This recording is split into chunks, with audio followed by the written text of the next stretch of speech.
Good to go, sir?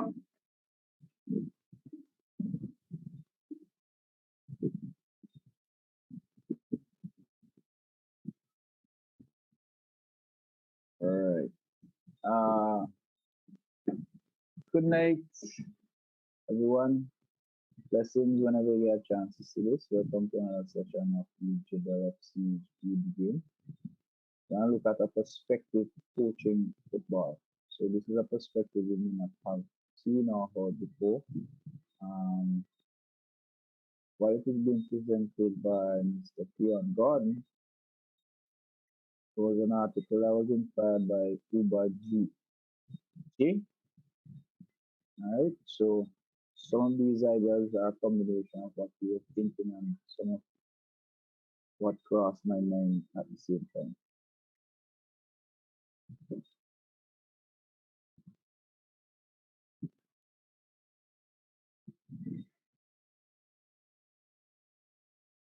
Distance between your dreams and your reality is called action.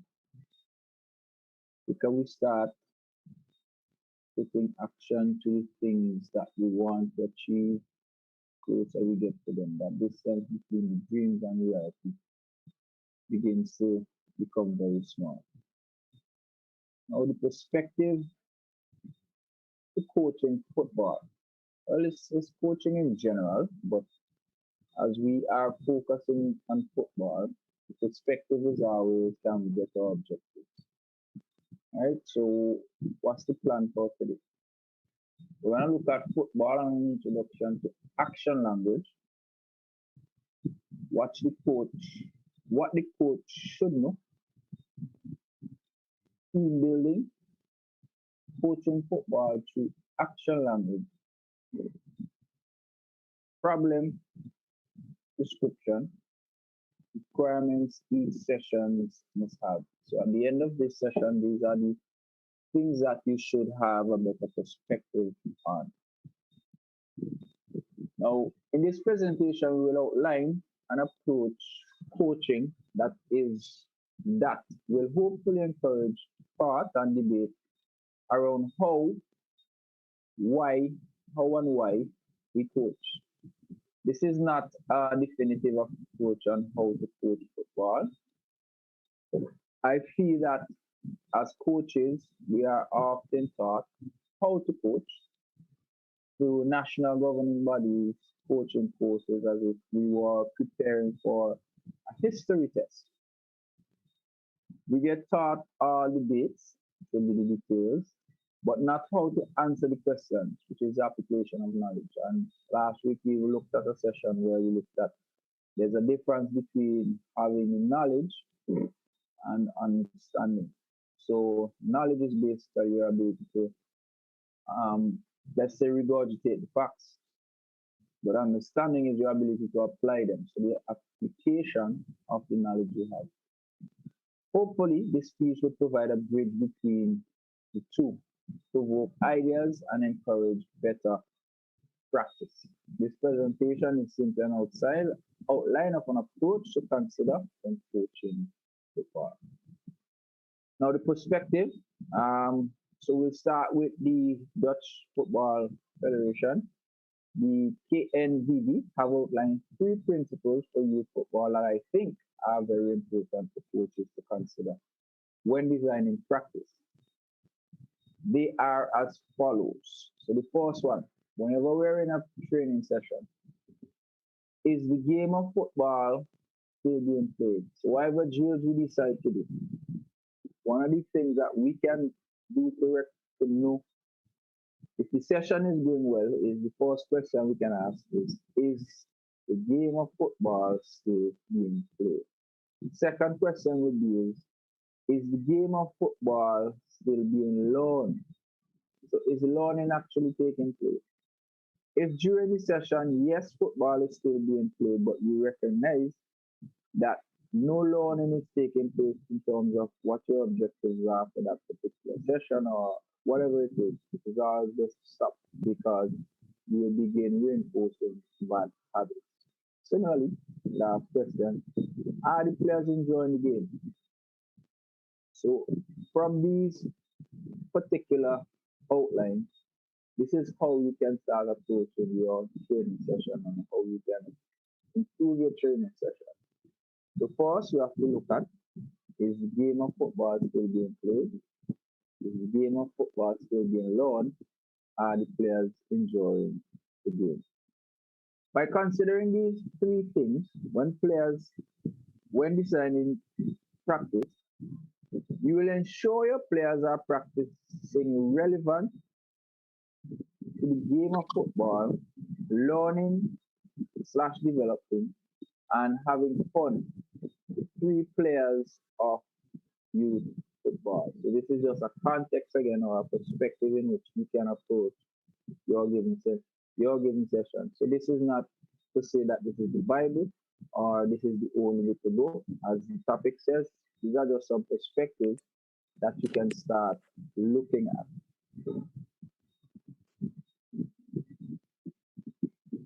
Football and introduction to action language. Language in football is not clearly defined. Take a minute to assess the following quote and what it means to you. Mental toughness is needed in youth players. Welcome, Sammy. So, Sammy and Akeem, take a take a take a dig at that. Mental toughness is needed in youth players. What does this actually mean? What can a player do with that information? You are approaching a player and you say you need to be mentally tough. But what does that really mean for this particular player? A lot of the times I've used the example, we often say these players or these youngsters, they don't respect the elders and they have misuse of the processes. But in essence, for me, what I have found is that they actually have respect based on what they understand respect are to be. So here's for me another perspective that we need to look at. This is football and an introduction to action language. So when we make comments like these, are we sure that what we are trying to explain to a specific player, they are receiving the same information? Or is it that the player is interpreting that this means I should slide tackle? So having a clear and defined language inside football club leads to better communication and understanding, thus making everything simpler. Coaching is about the transfer of knowledge with clarity in terms of understanding. The coach should be able to transfer knowledge easier to his or her players. With clear language and structure, we can often go further in depth because we are avoiding misinforming and solidifying understanding. So again, the context in which we use specific words in football, are we sure that the players understand?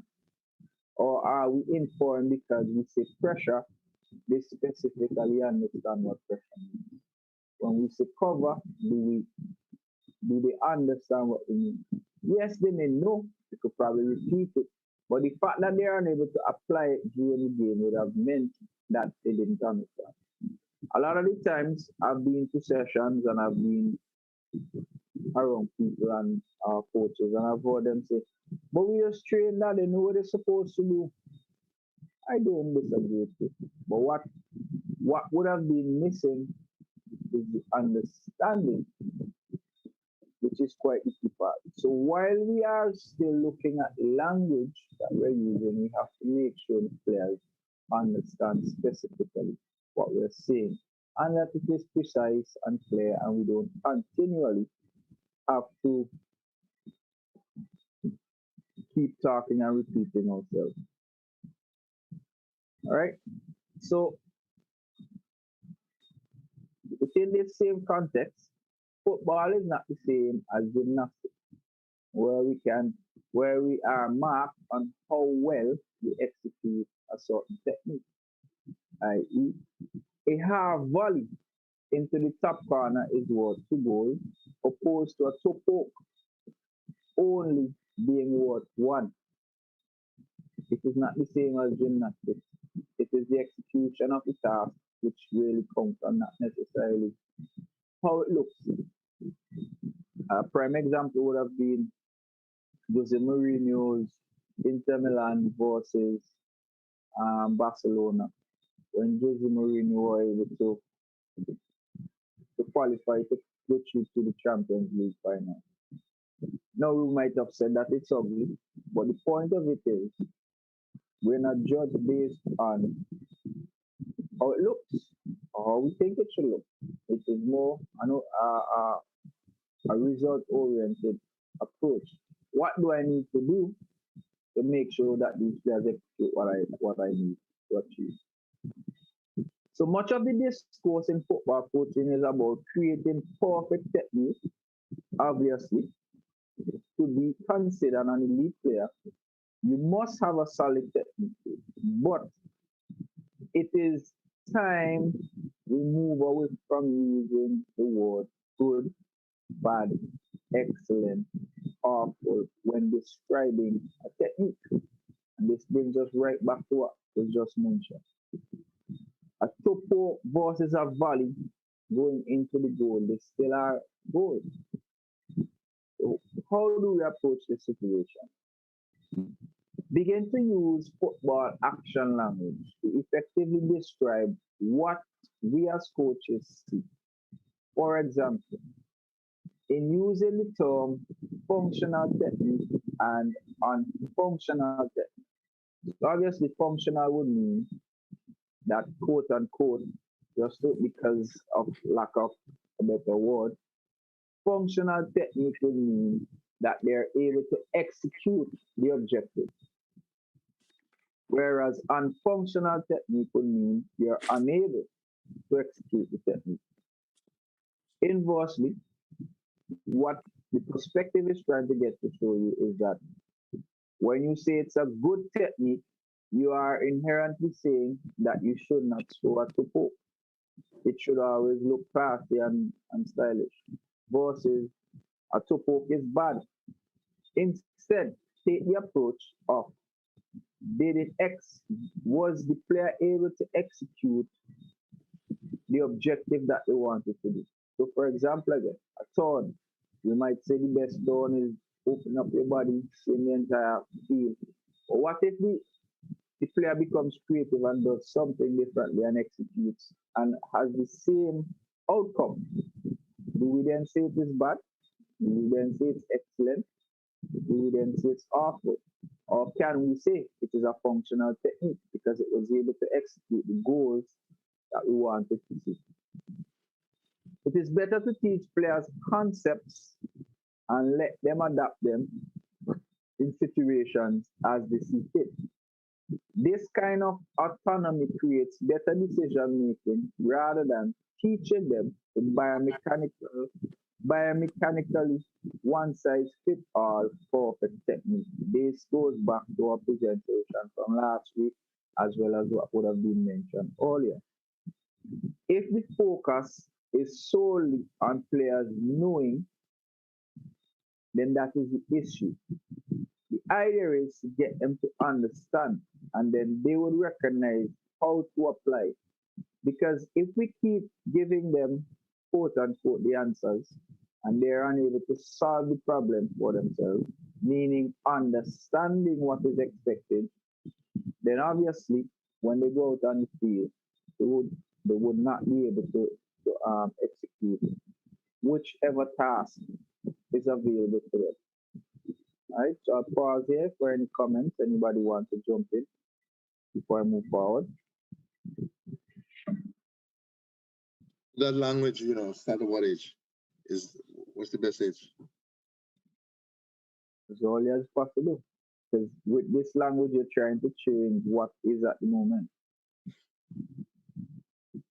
But the problem with start, I would suggest I would say probably 12, Right, 13 yeah. because younger they're already quote unquote they what does functional mean to them? They understand what good is, what bad is, what excellent is, what awful is. But at the same time, you have to try to see if you could marry that particular type of language as well as possible, based on their vocabulary. But in your head, Sammy, from hearing it, does it make sense to you? Yeah, yeah, definitely, definitely. Make sense? Yeah. Right? But the only problem that we're accustomed to, like for example, I mean, do things the traditional way, Yep. and based upon that, because of my experience, Mm-hmm. and I have attained, relatively success, and to move from that, and this is where I have to, I guess, evolve as a coach. And I think too, Hmm. because of your consistently using your particular way, Right, it becomes automatic for you. right, So it would then be you again basically relearning a different approach because from scratch. yeah, automatically certain things come to you. It's Right, obviously gonna say, "Well done, that was good. You could do better." That kind of way because that's how we speak. right, Yeah, but yes, this is a perspective that they're showing us here, right. right? Now, there's one that I really like and that I try to apply for myself. All right, Behingen football theory, and his theory is based on football um, periodization. That's how he approaches football. He doesn't believe in the other one, which is tactical periodization. His context is if we're talking about football, if we're about football, then it has to be football periodization instead of tactical periodization. Tactical periodization gives you the impression, in his view, that the game is solely about tactics and it's all about tactics. But with football periodization is encompassing everything that exists. All right, so let me just give you a breakdown of how he views how people should approach football. So for us, everything begins with communication. All right, so imagine a player has the ball. So now, what does the player see? Where are the opponents? Where are the teammates? How much space do they have? How is the game going? So that's the communication that the player has now. So they are trying to understand. They are seeing a lot of things in front of them. So now they have to now perceive what is the right decision to make. So from that, they now make a decision. Decision now, they're gonna execute. From executing it, we could then recognize if it was executed correctly. Now, obviously, the execution would be based on the soccer specific or football specific fitness, meaning the quantity, number, and the consistency. So I'm gonna give you that in real time. So again, Sammy has the ball. What do you see, Sammy? Do I have space? Where's the ball? Where's the opponent? Where am I on the field? I have to now make a decision. Do I pass left or right? Now, in passing left or right, I have now decided, so that's me making the perceived feedback action. As a result, I execute the action. Now, if the action is successful, it is because I made the right decision, the technique was good, and then we have a look at the football fitness now. Was the quality good? Was the number of passes good? And is it consistent across the board? So this is the context in which he sees us teaching the player. So first, when we're going to correct the player, the first question we should be asking is, what do you see? What do you interpret? Because a lot of time we go straight in and we are like, oh, you should have done this or you should have done this. But are you sure that they would have seen the same thing that you would have seen? So first, the question is understanding what they would have seen. Then the question is, based on what they would have seen, did they actually choose the correct option? All right. And then it's the execution. Did they use the right technique to execute it? And based on that, are they fit enough to execute it consistently over and over? This would be the sort of thing. All right. So I'll pause here for any questions or any clarifications or anybody.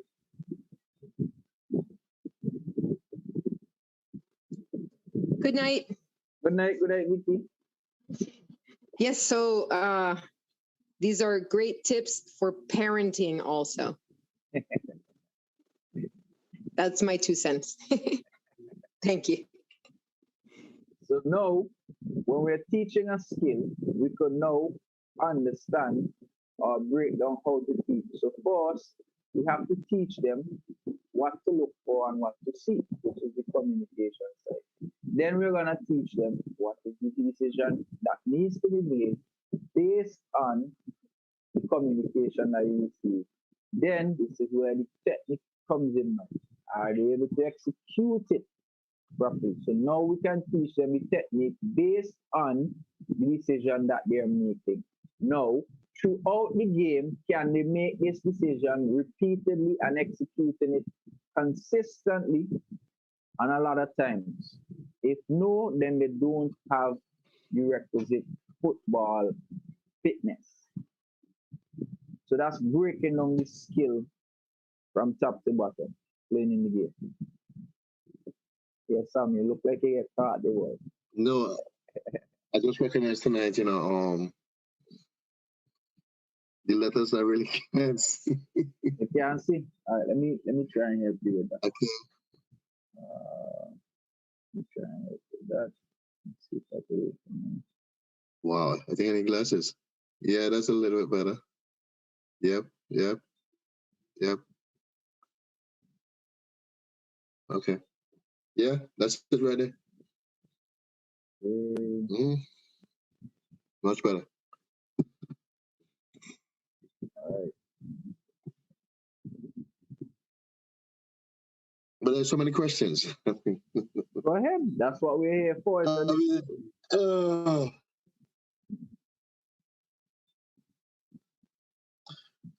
I have, for some reason, I have the pleasure of your, when you do the information now. Mm-hmm. I saw that just coming back to me. And that was just recently. That was, so I just can't help, We're going to get into some of that a little later though. Okay, all right. So, go ahead. Right. So again, I'm not sure if everybody play. If you're not clear, then I could do it again. But for me, I this is an approach that I try to use ever since I got the knowledge of it. Right. Basically. So how long was that? This? Yeah. Since I knew this? About almost 2 years now. Okay. Yeah. Because again, when we talk football fitness, we usually think physical side, which is speed, right. fun, that kind of stuff. But in his context, what he's saying is football fitness is your ability to execute the technique consistently, a lot of times with quality. What affects that is, did I see the right thing to do? Do I have the right technique? Did I make the right decision? So, but you would think, when you have your team, from day to day, from week to week, you will ensure that they have these, qualities. I mean, that's what coaching is all about, isn't it? So can we get this to happen in the 90th minute?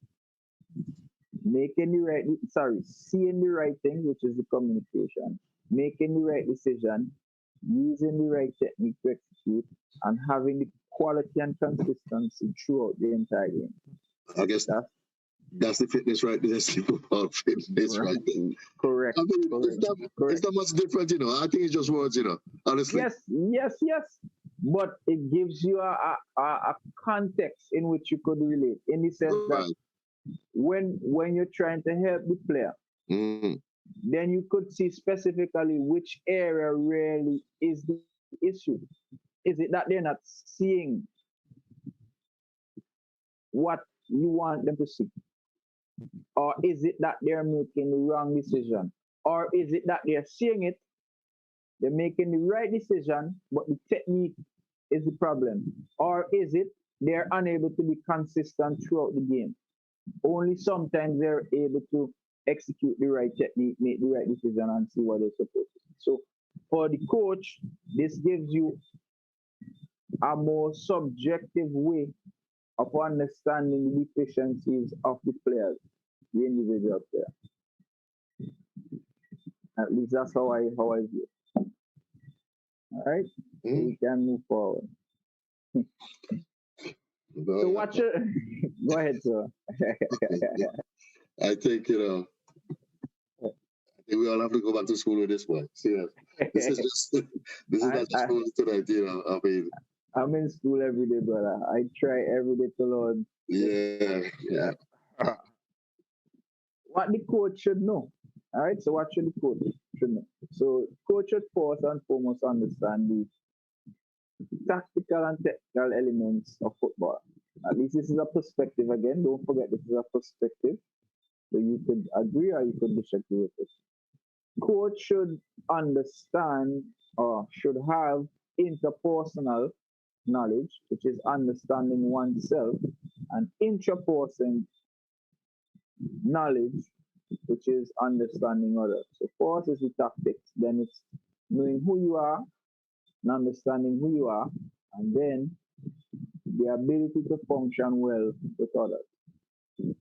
The coach must completely understand the context within which they are coaching. So what is the age, um, how developed the players are, what level it is, and so forth.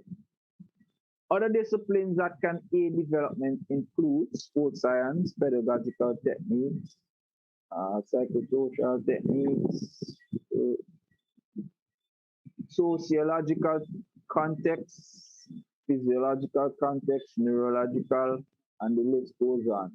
So I'm just mentioning this to say this, and it just confirms what we were talking about just now, there, son.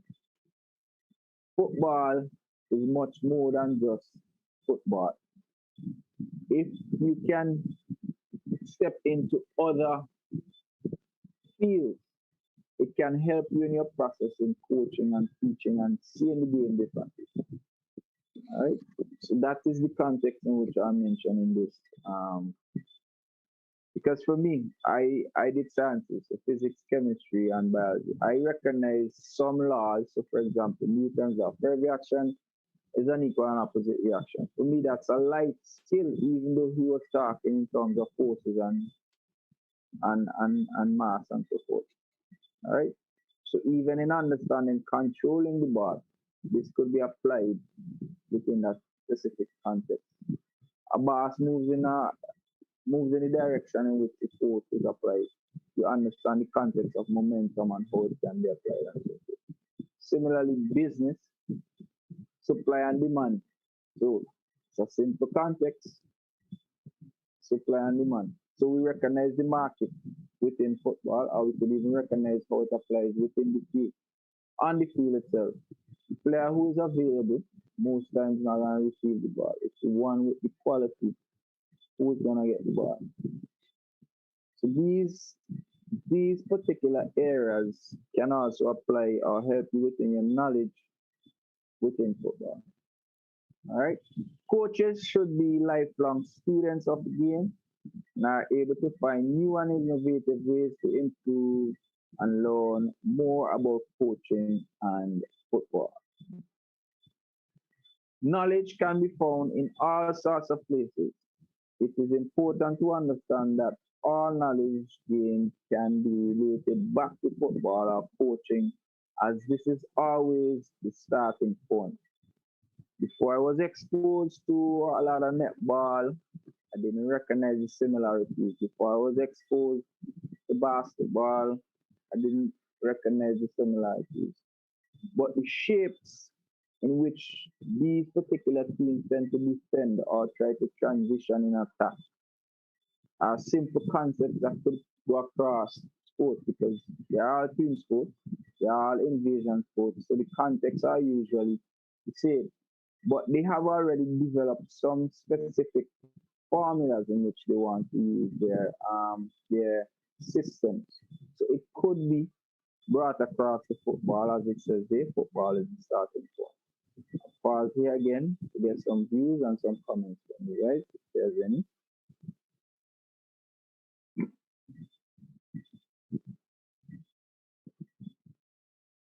All right, so we can move forward again. Team building.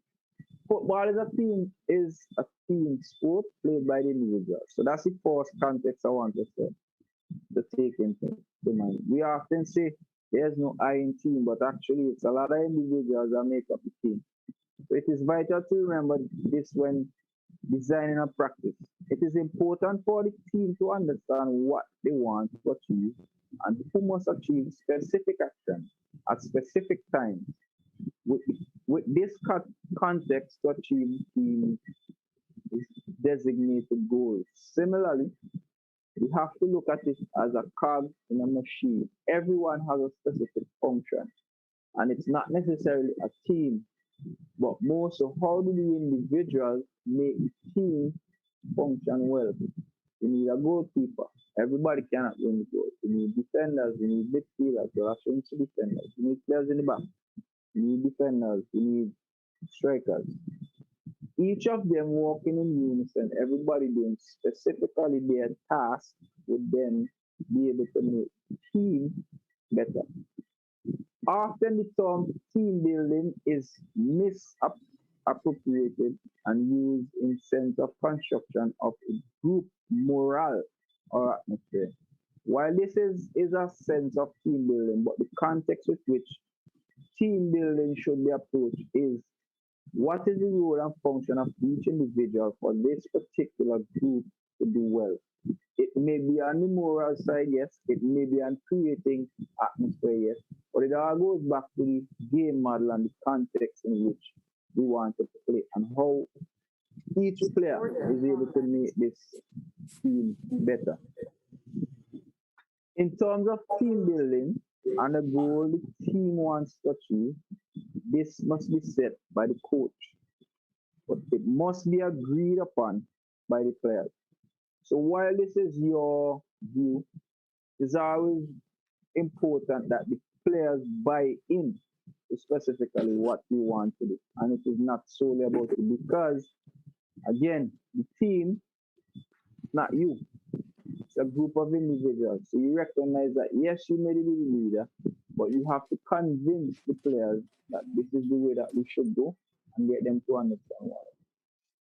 The team has to be in agreement over a certain amount of topics.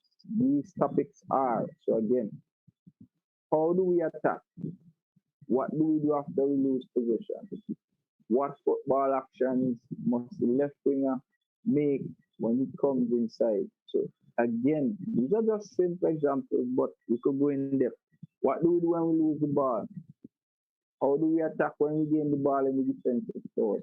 How do we attack from the middle third? What do we do if we get into the attacking third? What if we are outnumbered? What are we supposed to do? How do we regain shape after a corner kick or before a corner kick? What is the shape that we need? So this is the role of the coach, but the players must agree and they must know and then understand the context in which this should be done. I'll pause here again. Oh, yeah, boy, I like enough. Actually, I'd like to say something Go ahead. that this communication or that this understanding of between players or the convincing of players can come from different places. And I'm sorry if you already mentioned that. My mind was like drifting off into a different scenario, and then I came back to this. But like sometimes as coaches, we may not have the best relationship with every single player, and it takes like an intermediary to help pass that information along so that they can, because you need that leadership on the field. After all, they're the ones who are going to be playing the game, not us. Yep. So Vicky is on the field and she's looking to the coach and decide, what should I do? What should I do? What should I do? Instead of understanding what should be done.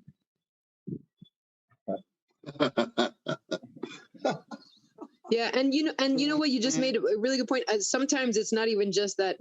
It might be the relationship, or it might just be the physical distance. Yep. You have a player on the other side of the field.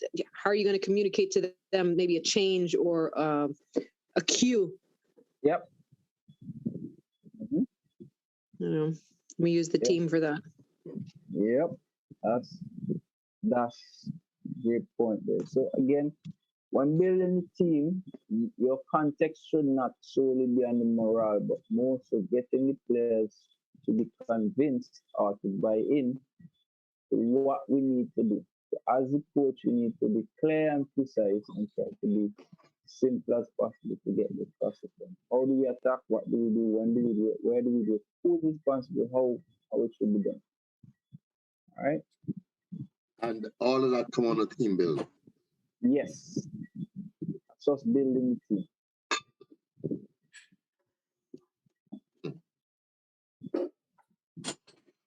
Once these agreements have been defined between the players and the coach, everybody has a much clearer understanding of what they should be doing in each context of the game, making it easier to assess football actions against game model.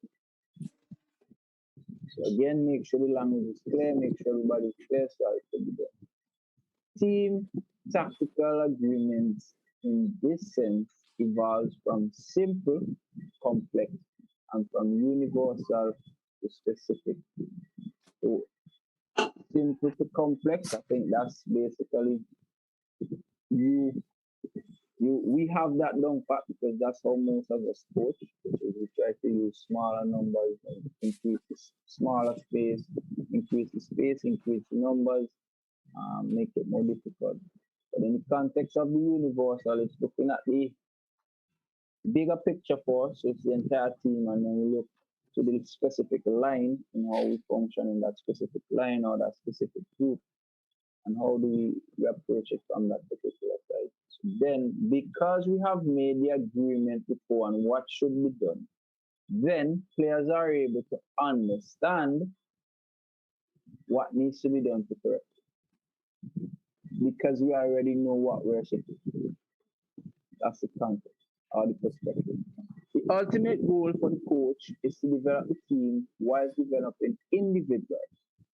Through this process, the coach can develop the individuals with specific instructions within the team context and hopefully develop both. Pause here again.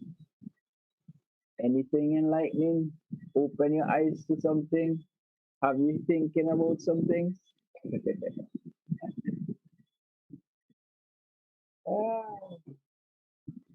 As the topic says, there's some perspectives that you could look at and trying to help you in your coaching and moving forward. The coaching football through action language. So we're going back slightly again to recognize some things in terms of action language. Coaching should look like this. The coach defines and outlines rules and guidelines for the players within their game model. So again, the game model comes back again. A detailed description of the task is then made. The coaching is then about improving the technical and tactical understanding of the players within the guidelines, with the focus of being executing defined football action more often through the entire game. So again, the organization of the session should help you to develop the player technically and tactically while they're playing. Now, as they are executing the technical and the tactical side, it is then your task to now help them to understand the context and how it could be applied in different situations. based on the game model that you have. So the organization of your session is what is key. It will then bring out your objectives. And as they bring out your objectives, it is your moment to teach. And so that they can understand why they are using specific technique, why they are using specific tactics, so that when they confront it in the game, they have an idea of how to solve the different problems that may confront them. Pause here again. All right, go. So action language, what are we really talking about? So coaching football through action language. Action language is about saying what you see. It is important to clearly define exactly what you are saying to each player. If you as the coach notice that the left side centre back is not stepping out to press the ball carrier quickly enough or quick enough and stop the practice to tell them to be more aggressive. How should a player approach that? Be more aggressive. Anybody? How do you think a player? I'm pretty sure that each of you will have a different answer when we say be aggressive. I'm pretty sure. So the fact that you are telling the player to be aggressive and they have an interpretation of what be aggressive is, I have an understanding of what it is. So then it leaves room for misinterpretation and a lot of errors during the game. That's the context in which I want you to understand. Having have you laid the structure for the player to understand aggressive means in this context? So aggressive in one context may not necessarily mean aggressive in another. The player may not understand that you are asking him or her to step out and win the ball higher. He or she may take this as aggressive in the challenge and attempt slide tackle, thus leaving him or her on the floor and unable to complete further football actions. So again, the language we choose is quite key. When we use language, it must be something that we both are on the same page about. So when we use the word aggressive, they understand that it means you need to get out as quickly as possible and win the ball higher. That is the context. So don't use language you're not accustomed using, or you and the individual are not clear on what specifically you mean when you say that specifically. It is here that we have to be careful in our wording. Once we explain to the player what we want from them, it is fine to use a term such as aggressive, because that term has been defined within the coaching context between the player and the coach. Up until that point, aggressive is just subjective term, leaving much room for misinterpretation. Throw the ball line. Does the player really know what I mean? Does it mean throw it back on the line, or if they have half line, throw it on the line? So when we talk football, coaching football through action language, it is important to recognize that whatever language we decide to use, that the player is clear on what you are trying to say. It is understood what is required when you use a specific term. A rule of thumb to implement here could be when defining terms for the group understanding of the game model, use verbs rather than objectives. Adjectives can then be used later to embellish once their understanding has been um, created. Again, use verbs. Step out and tackle. Step out and tackle. When I say this, it means I need you to be aggressive. So once you have understood that what aggressive means, now you can use the term be aggressive. Be aggressive. Instead of just using the word ad hocly and the player doesn't understand what you're trying to say. And then there's no confusion and then you get frustrated, the player gets frustrated and there's a spiraling effect or domino effect which causes both parties not to function well during that particular game. Now, how do we describe a problem? And here, Sammy, this is your favorite part. How do we describe a problem? The tool that I have used is using the 5 W's to describe problems. I was thinking about that earlier. So when we're gonna coach or when we're observing a game, how do we recognize what is the problem? How do we do that? So the first one is what? What goes wrong in relation to the objective of football? So what is going wrong? Trying to figure out what is going on. We are unable to cross the half line. Okay. Sorry, we are unable to progress the ball. So the question now is, where does it happen? Half line, across the middle third. Who is responsible for this? The fact that we would have said middle third, obviously it may be that the 9 is not giving us depth. The 8 and the 10 are not giving us width within the midfield, and they are unable to possess the ball to move it forward. And the 6 is unable to connect with their passes. So we have narrowed it down to these specific 4 players, and we have already recognized the space in which they are causing this. When does it happen? Every time the team presses us in the middle. Which specific elements are present that influence the player's game or the particular circumstance?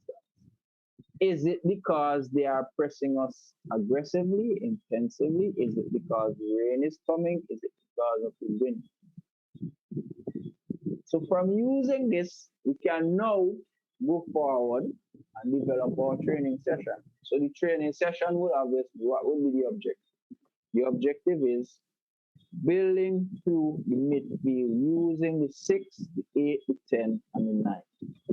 When should it happen? What are the specific things that we're going to do? It is, we are going to do high press on them to get them to execute the game model. What are we going to recreate? Is it that they are going to be a bouncing ball, if that was the XU, or it was when the ball was played into the 6? So that's us recreating whatever error it was that was happening on the field, training it, and getting them to improve on that particular skill. Using this matrix, we are able to define the problem in action terminology, and the players are able to understand the problem within their own context on the pitch, which leaves little room for misunderstanding. Again, it comes out again.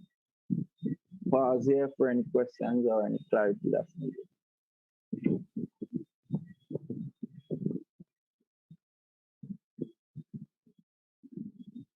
This should be the first thing that's taught to everybody.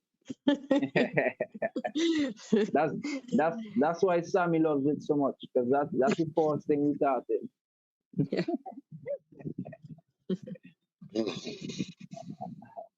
It really does help out. It really does help out. And even for people who already do this, it's important to have a refresher, because we all need to step back and observe and reassess ourselves, right? Because we are humans and we come in with emotions also. Mm-hmm. So breaking it down helps you step out of that subjective state into a more objective state. Well, that's very important. One of the biggest things that I recommend to parents as well when they're on the sideline, so that they can let their kids play on their own without screaming at them, as a test. So it's important that's good for them too. This is good. All right. What are the requirements for requirements each session should have or must have? What are these requirements? And you may have some other contexts in which you think are more important to you. But these are just some things I think we need to zone in. So it must be football realistic situations to ensure we are training the game. A lot of times we decide we're going to train and we're going to try to develop technique, but we're not even training the specific technique that's in the game context. Or even if it appears, so let's say we're looking at a specific control. Even when it occurs in the game, we're not identifying that particular situation. So players could recognize why they are doing this particular skill and why it is important. So they understand the context in which they are gonna do it. So again, football realistic situations to ensure we are training the game. This doesn't mean we can't train things outside of football, but make sure that they relate to the football context and the players understand how they relate and what they can take from these exercises within a football context. Many repetitions of football actions. So that's the second thing we're going to look at. So the first one is make sure it's realistic and it is football and everything is related to it. Next, many repetition of football actions. It is important that players can practice repetitive football actions, whether or not you do this in game form or isolated practice. It's really up to you. So some of us may choose to use a more game-oriented way of coaching. Some of us may use an isolated way, one player on a ball or two players with one ball, and then they try to execute. Whatever it is, what is key is the quality of the action and the consistency and the quantity of these actions that they're able to execute. Getting them to understand all of these is what is quite key. The only suggestion I would offer when designing these practices is to make sure that players have repetition without repetition so that they are practicing football action in different contexts and situations to help them understand the nature and the context again of, of, of football. So repetition without repetition. So while we are repeating, it is key that we're not repeating bad habits. And it is key that we're not just doing it for doing its sake. It is because we're trying to reinforce a specific context or a specific understanding of what we want them to do. And make sure again that the repetition is based on the game and it is relevant to the game and not because we think this is what is needed. This is easier to get out of constrained game form than isolated practice.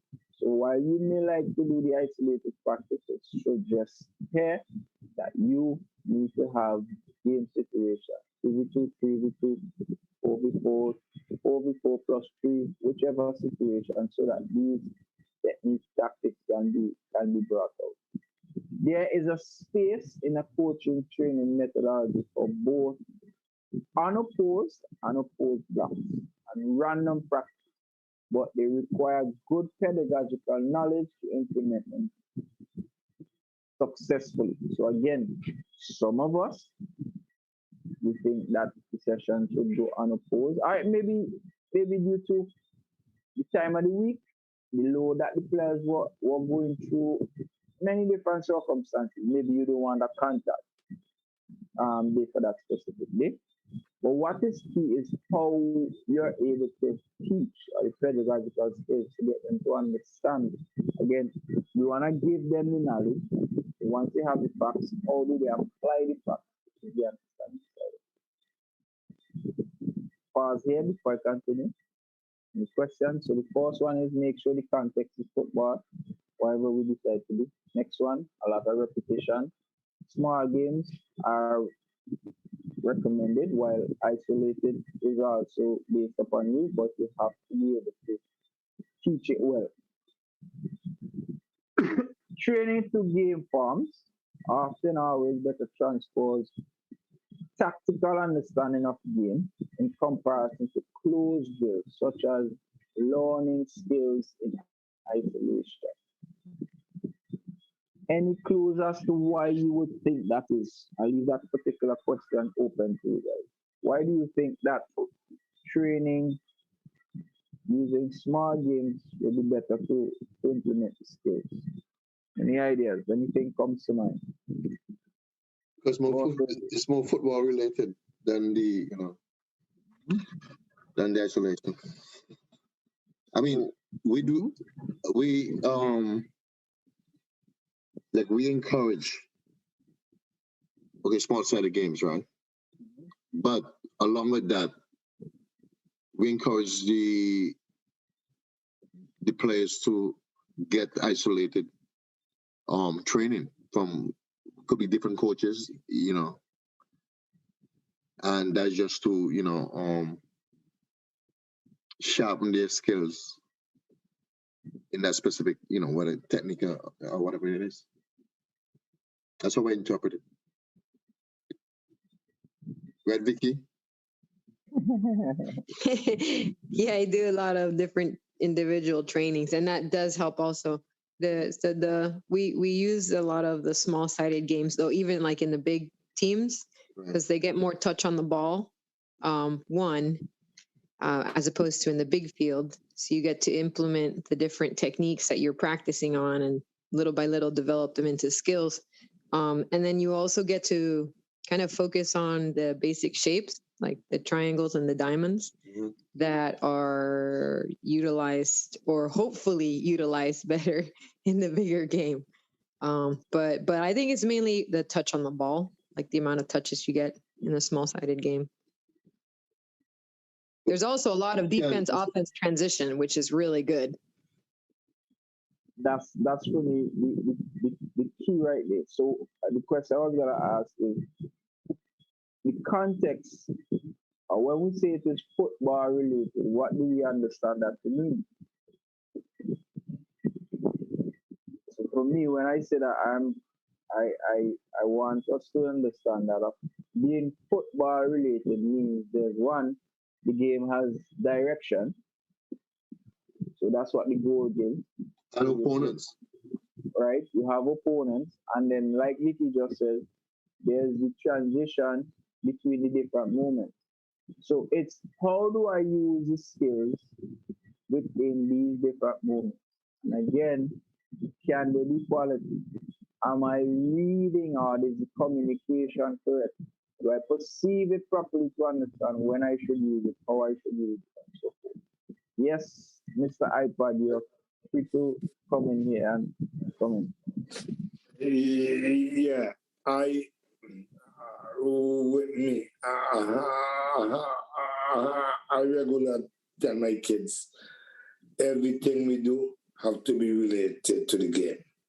Everything we do have it has to be more or less realistic.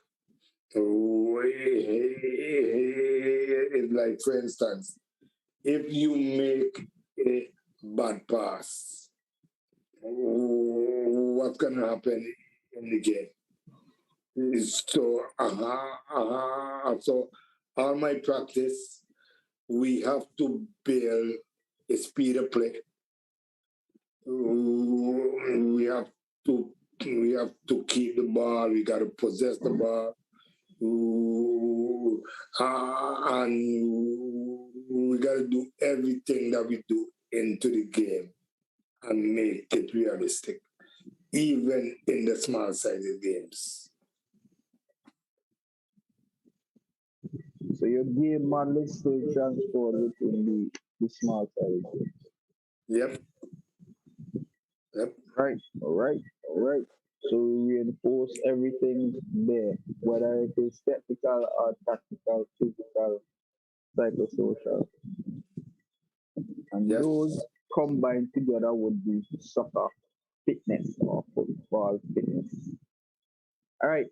So environmental cues are essential for athletes to select and attempt to adapt to the correct skill execution in the tactical context of the football of the game.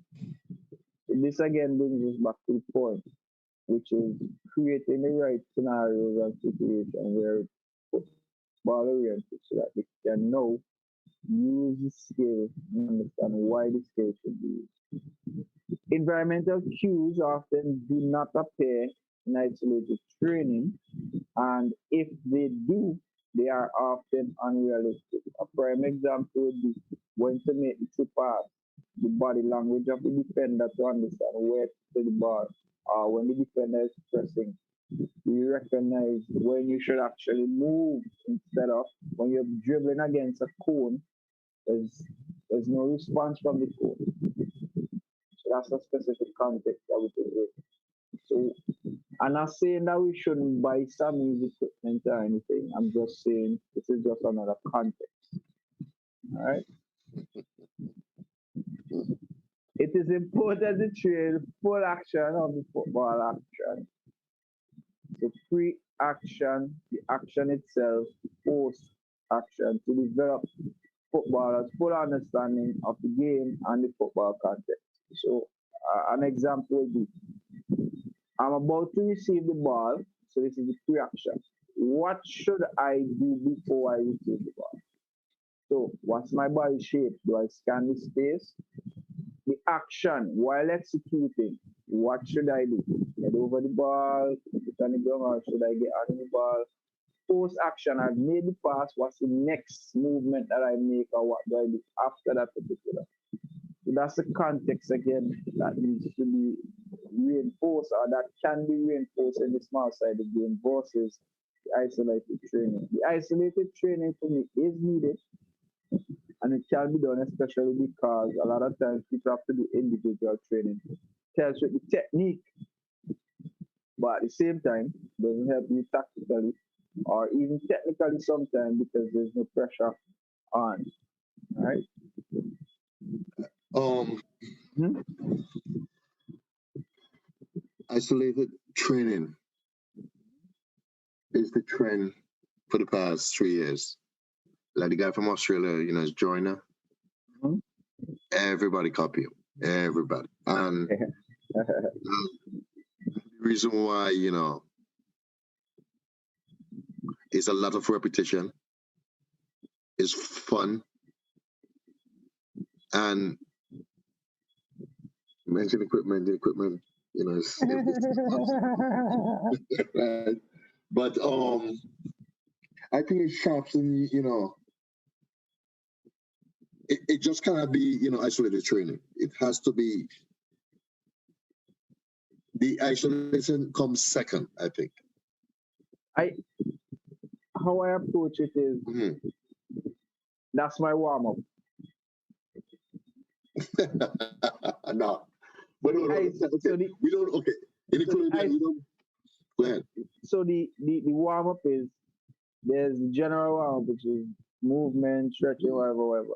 But the specific warm up now would be the isolated training, which is the drills to move the ball, you touch how you want it to move the speed. Right. And then the small sided game is now right. It's teaching the actual skill itself. Yeah.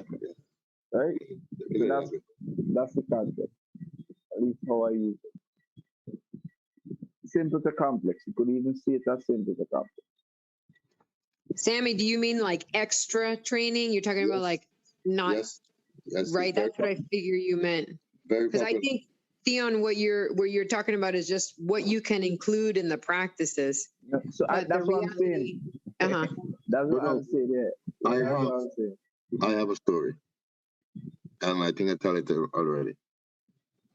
I mean, we had I don't know 500 kids on a weekend, intramurals from Friday to Sunday,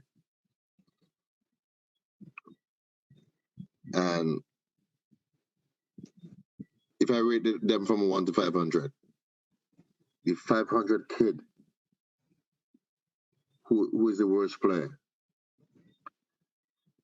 if his father wanted him to be a top player, and we started with isolated training. Me and he for a couple of years. And speed. I mean, he's 12 now. We started at 6, and he's one of the top players now because we did so much technical work in that isolation training. His shooting from that. We spent so much time together. And this is why I really believe, and this is just extra from, the team training. So, obviously there was no opponent. And he excelled. And I can't remember seeing in the Caribbean, honestly. And I could be wrong. A lot of isolation or isolated training. I remember Pete used to train, that's isolated, train by himself. All the time, every day. Or Carter from Trinidad, the goalkeeper. I saw him with 20 balls on it, and 20 balls on his back. I said, "Earl, it's like he had a session with some youths." He said, No. This is my session. He coached himself. And these guys were top of the game. So I think, we have to recognize how important that is. And you don't need a big space. You don't need a big space at all. And we lack space down there.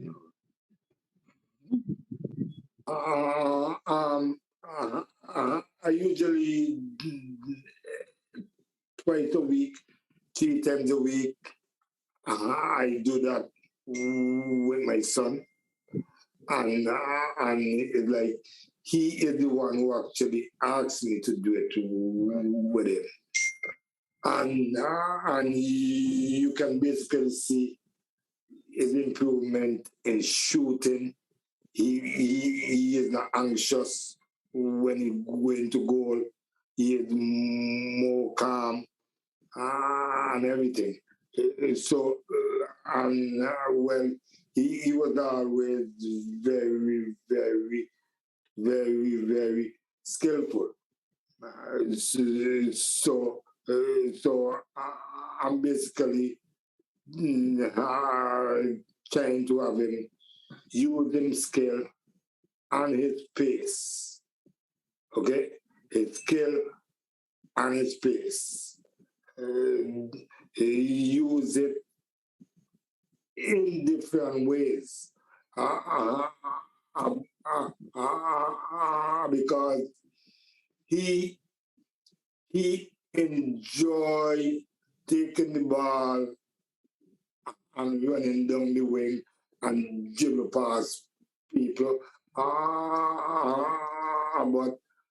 I said to him, okay, after you do that, you got to have a proper end product.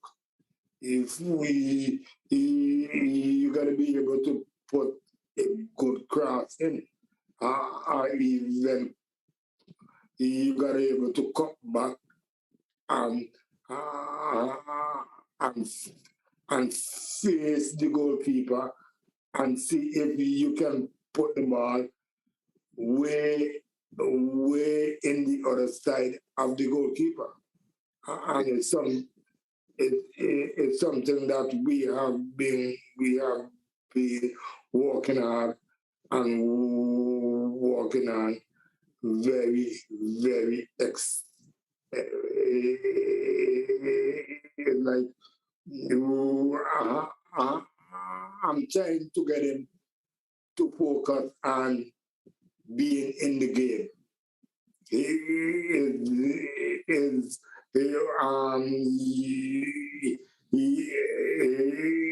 like we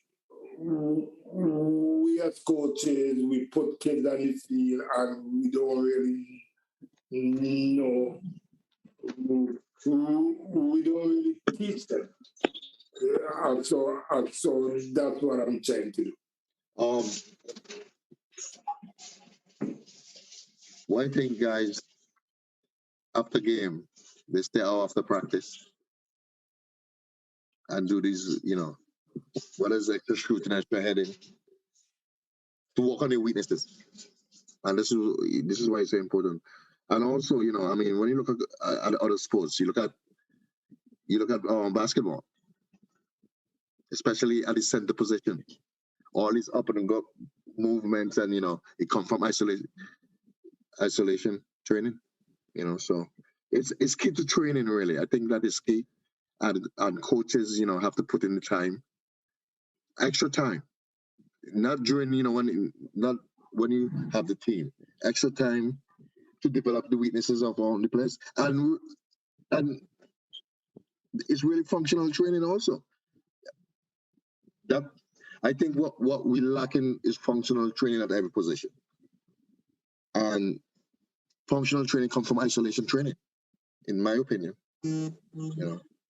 So it's key. I think both is really, both is very important, but you make more money when you have the isolation training. And listen to me, guys, and if you could combine the isolation training with the sports center games, and there's 4 or 5 of them, pretty much.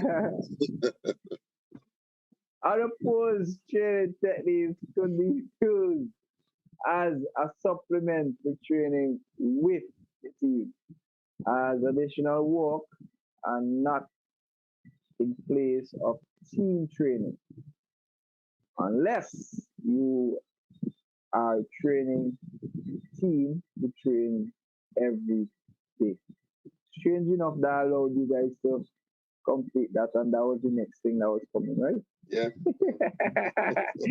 Unopposed practice can be used for things like regeneration practice. So it was a hard session you did before, you don't want to get too physical, but you still want to get in some understanding of some things. So you could use it as that. Unopposed practice can be used to create a tactical reference point for the player or players. This kind of training can still be made realistic if stimuli are provided, such as when to do things, how to do things, perception, and orientation cues. It is of the utmost importance that all these stimuli are game realistic to provide building learning blocks. This kind of practice works very well hand in hand with video analysis. So we down to the last one. Age and talent appropriate. Pitch your session at their ability. Vicky, remember the other day, a man say his 5-year-old doing some kind of thing, so I really want to see them now. So guys, listen up. Guys, listen up. And I just finished my U5, my U8, and my U13 tonight. And tonight was the last night, right? And what I really get that from is them Dutch coaches, eh? Mm. And you could see from age to age how better they execute that movement, or I'm a U5, but you guys understand where I'm coming from, right? Yeah. It is also important to pay attention to work restoration if you are doing intensity. So work restoration, how long are they working for, and then you give them a rest.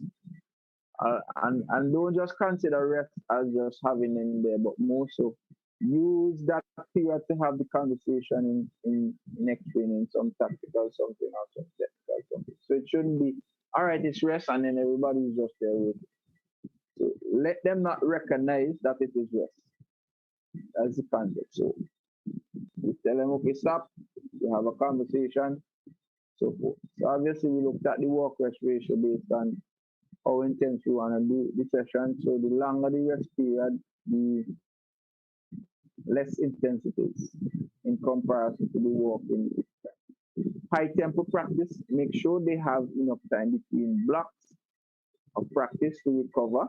Otherwise, the rate of successful execution of football actions will drop. So you can have 3 consecutive days of high intensity training.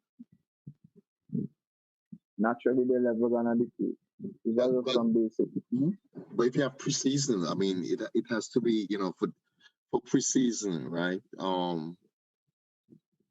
I'm talking about like up here. Like I assume Patrick, he's not here, but they have, I don't know, 2 weeks to get the players fit. That don't make sense to me because it's not possible. Well, I mean, that's what we have. That's I so think we it really depends on how they come back. Because if you hit them too hard, I mean, you're thinking of like 3-a-days. You could injure them. You could, send them to the hospital even. Like the guys, heat makes the difference. guys, let me tell you something, man. It's not the tougher you are, the better they're going to be. That's important to note. We had 45 girls last week from 9 to 12, right? And the training that we put these girls through, we challenge them. And it's just amazing that no one got hurt. And the amount of running and games that we play in that week is just amazing. And this is why these girls are so good. These girls are 15, 16, sophomore in high school. And you running from the goal line to the up by the other 18 in 25 seconds or less. And you come back, whether it's 30 seconds to come back or, and you waste another 5 minutes, and them girls doing that like 15, 16 times. And I say, oh, and the last run, which is the 16th one, the intensity. And this is why I say, and these girls are players in Connecticut, and all of them are Division One players. They're not junior college. You understand?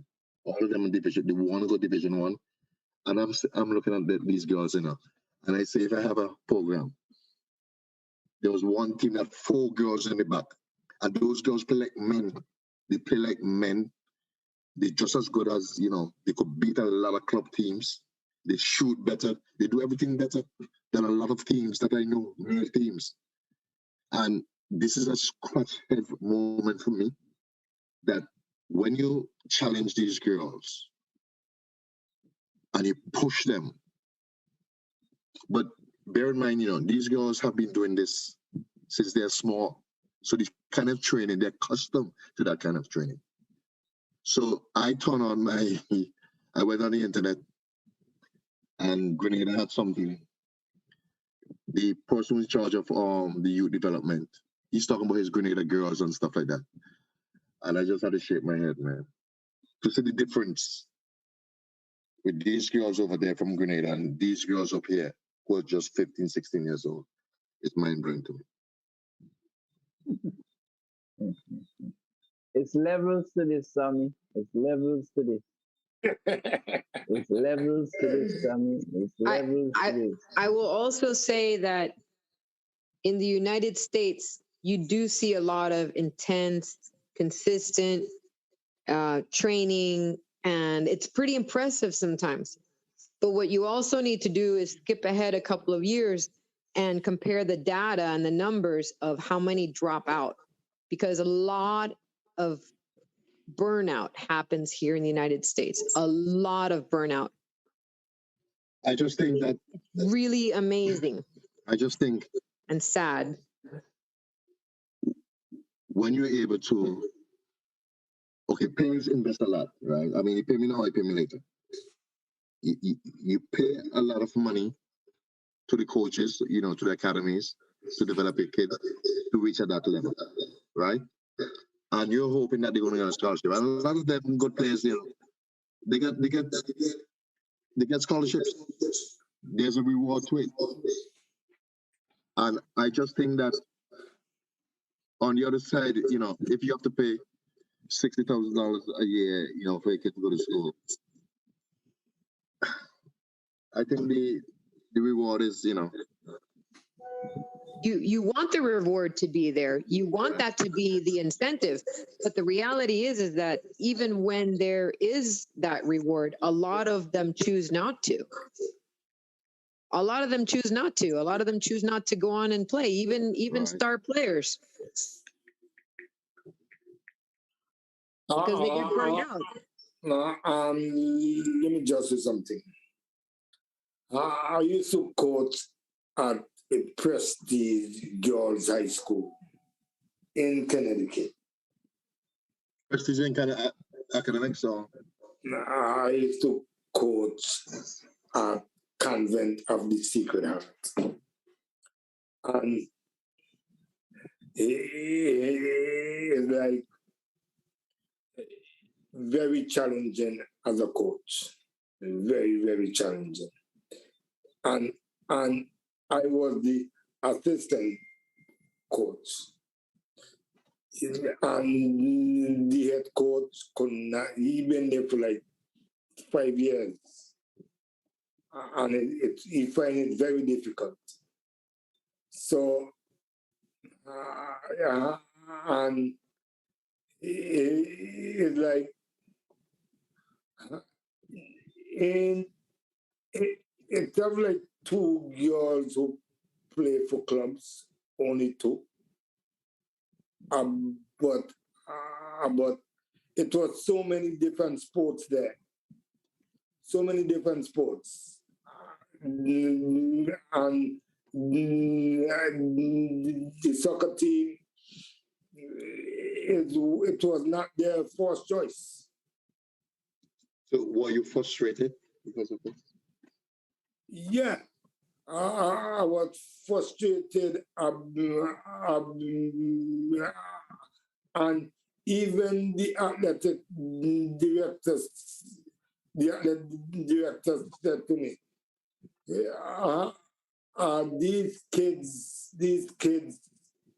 these girls, they're not going to college to play soccer. But let me ask another question now. Yeah. You advocate for youth football. Huh? You advocate for youth football. You always, right? Yeah. When you start that way, they're the same way. They are the same way. They can't play. They're playing for the first time. You gotta teach them, everything, Yeah, but what's the difference? You basically talk about high school kids, seniors, juniors. They're not, But it's just the school culture, and you know what? The head coach wasn't doing much because he wasn't interested, and he left like halfway into the season because he got real. He wasn't into them. So I automatically become the head coach, and I took them to the playoff for the possession. Well, I took them for the playoff for the first time, and I get $1,500 bonus. Come on, man. That's what coach will do to you, man. Come on, man. Yeah. So, so I said that to say this. My team was playing in the EDP showcase. EDP is what? EDP is Eastern Developmental Program. it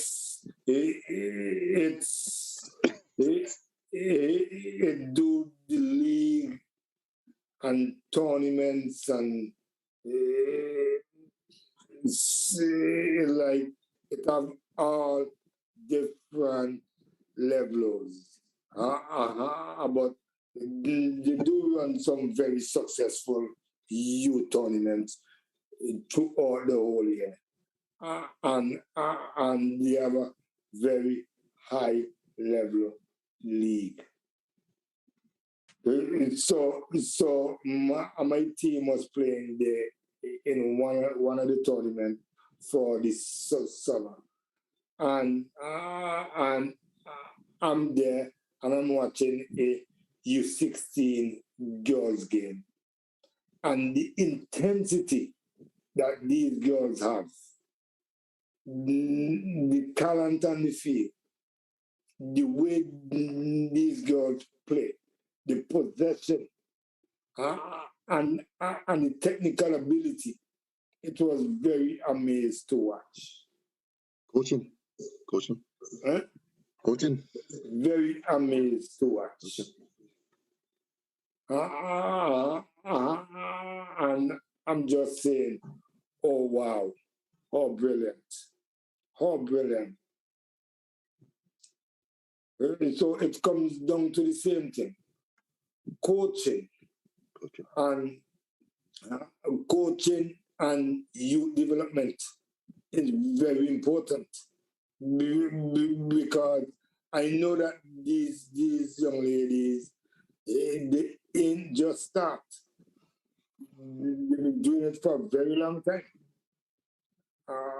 So youth development is very important. That's just my 2 cents.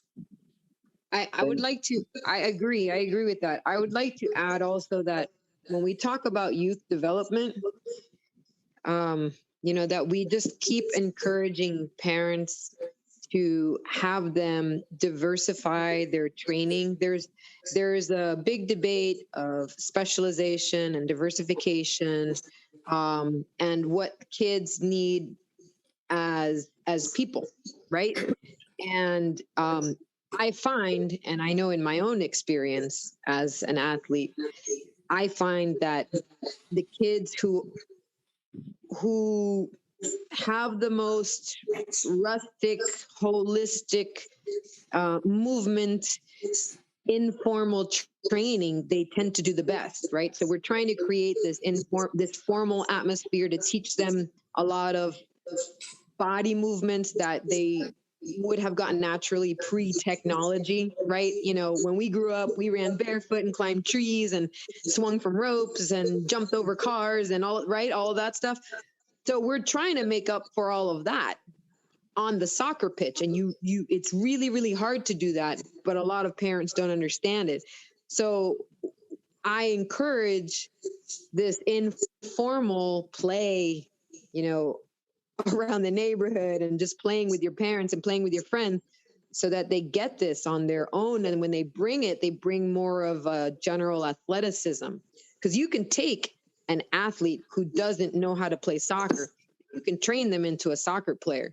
And you could, if they're really, really coordinated and they're very athletic and coachable, their mind, they're flexible, you could take somebody who's 12 years old, which is really hard to do if they haven't. You can't, they're just too many years gone by. You can actually train them into a really good soccer player. So that can really happen, but it has to be established. I'm glad that this topic come up, Long time ago. So now that, we mentioned that, this document that, is supposed to get, I'm not sure exactly when I'm getting it, I guess there'll be, because, the person who produced the document, he mentioned it. He's encouraging, I call it cross-training with different sports and stuff like that. It's holistic. Right, my boy? We call it proper coaching. Exactly. And the boy Morgan with him there. Come on, man. Proper coaching means that you're allowing the coach and the game to teach. That's what it is. Okay. It is not one or the other. They go hand in hand. So whatever we decide to do in the session and the information we're gonna give is proper coaching. The coach needs to ensure they are designing sessions with implicit focus. These are then compounded by explicit coaching from the coach. That's the process. Thank you for your attention. This is where we finish today. Theon, Yes, please. you're gonna have to change that Barca shirt to PSG. Yeah, I'm gonna have to do that. I'm gonna have to actually change everything there. Yeah, you was about to. So, Recording stopped. Huh? It's the one on the graphic. Why do you have why Vinci people don't need Barca and Real Madrid? I do agree with you. There are a lot of Manchester fans, a lot of Chelsea fans, a lot of Very rare. Because of the Very Gunners, very Arsenal. because of the people support successful teams. Okay. successful teams. Okay. This is the problem. Jump on the bandwagon. yeah, you must say that. You must say that, you know. You all just win one game here day and you all think you're all right. You think the Premier League easy? Who we talking to? Man U. Yeah. Man you. You all win one game and you all think you're all right. Really? Boy, it's gonna take time. Our body's okay. Just take time. Huh? So let me just touch on something now. And come and talking to you and talk to myself though. You mustn't listen to everything that you hear and talk. You understand? All the comments them. What is it? Yeah, the conversation last week, you know, we were so wrong. You understand? You always hear things and you always just run with it. You understand thing? What do you mean? What you mean? You know what I mean? No, Last week, go Freddie, you know, Freddie what? you're virgin. So you should apologize to the host, apologize to the Zoom. You're virgin. I ain't nothing. I take out my Vinci shorts since last week. It's an old white pin short I have on, you know. Well, that's good. That's good. What's wrong with you? So all I'm thinking, you know, when people call you and tell you things, yeah, we are verified. I'm just waiting on a special call, so I'm just relaxed.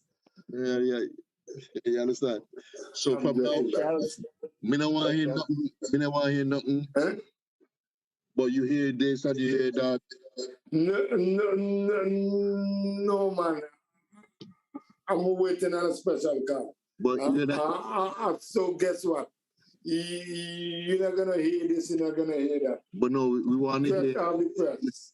Well, we want to hear how the content, you know, I mean, would the content be? We back go right, tell me that. Somebody tell me that. Hey, Paul, tell me that.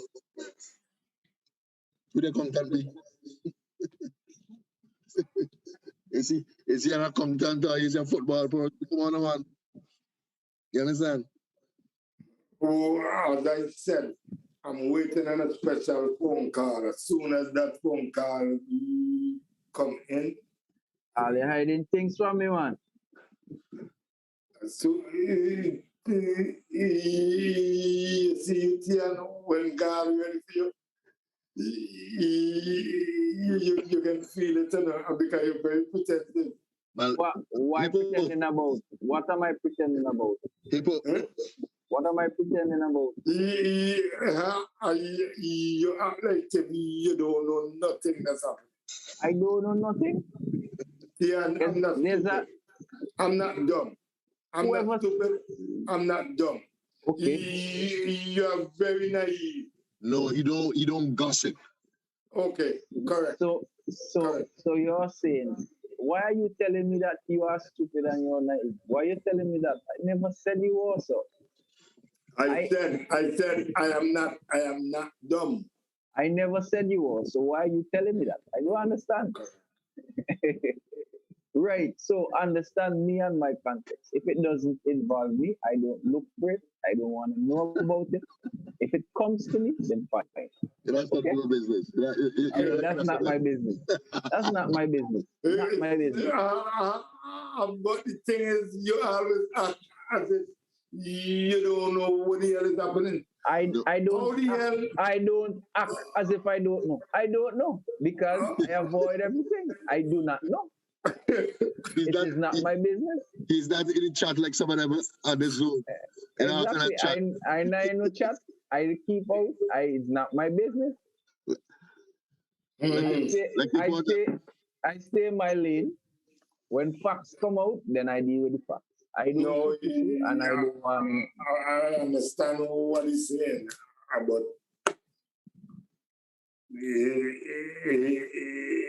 it's like you're very naive. No, I'm not naive. I am not. I am not naive. I am not naive. Scamra, after you listen to the man, I am not naive. Let me ask you a question, man. Scamra, after you listen to the man over here, you think the man is really naive, boy? What are you saying now? Yeah.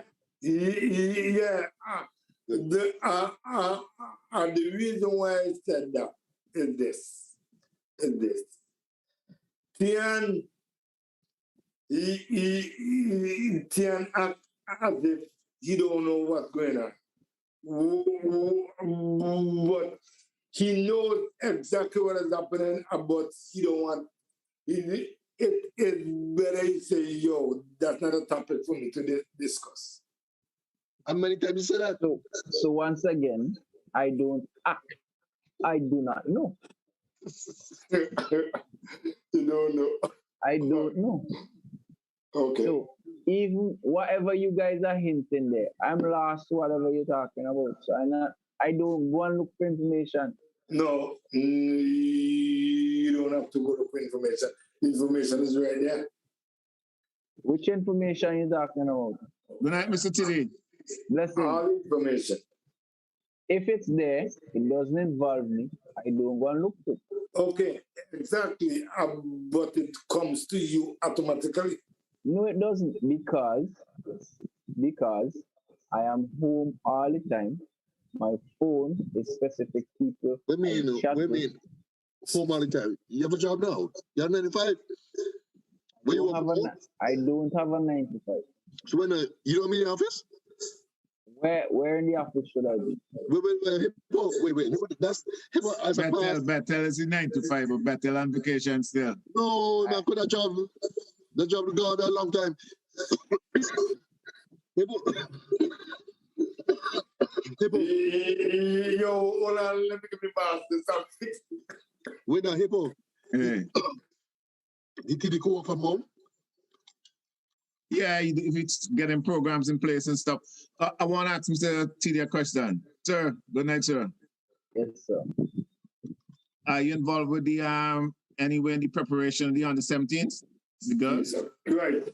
Hey, Paul, what will you got?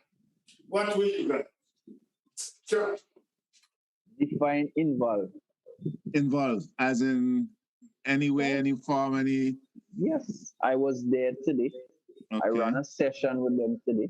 Okay. And last week? I ran a session last week. Come on, man. So the process right now is I have asked for specific things to be done in the session. And I have given each group on the 20 and the 17 a sample of what I'm speaking about. So now they have to build on that specific. They have to build on that based on what they're doing before. So are you assisting the coaches with the session plans? Is that what you're saying? I don't micromanage. Not micromanage, but in terms of how you're going to get the journey from point A to point B. Right. So we'll get there eventually, but we're not there yet. So I think first you have to get over the trust barrier. So we have first. I have some level of confidence and trust in me, not just because I have the position, but we had developed a rapport first and then build from there. But yes, Yeah. that is a plan. That is a plan that will eventually happen. Yes, sir. Then my question is, Mhm. so if the under 17 coach don't live up to your expectation and fail in this qualifying, Mhm. and the production is still the same, what's going to be the outcome? Hypothetical. So for me, the process is Hypothetically.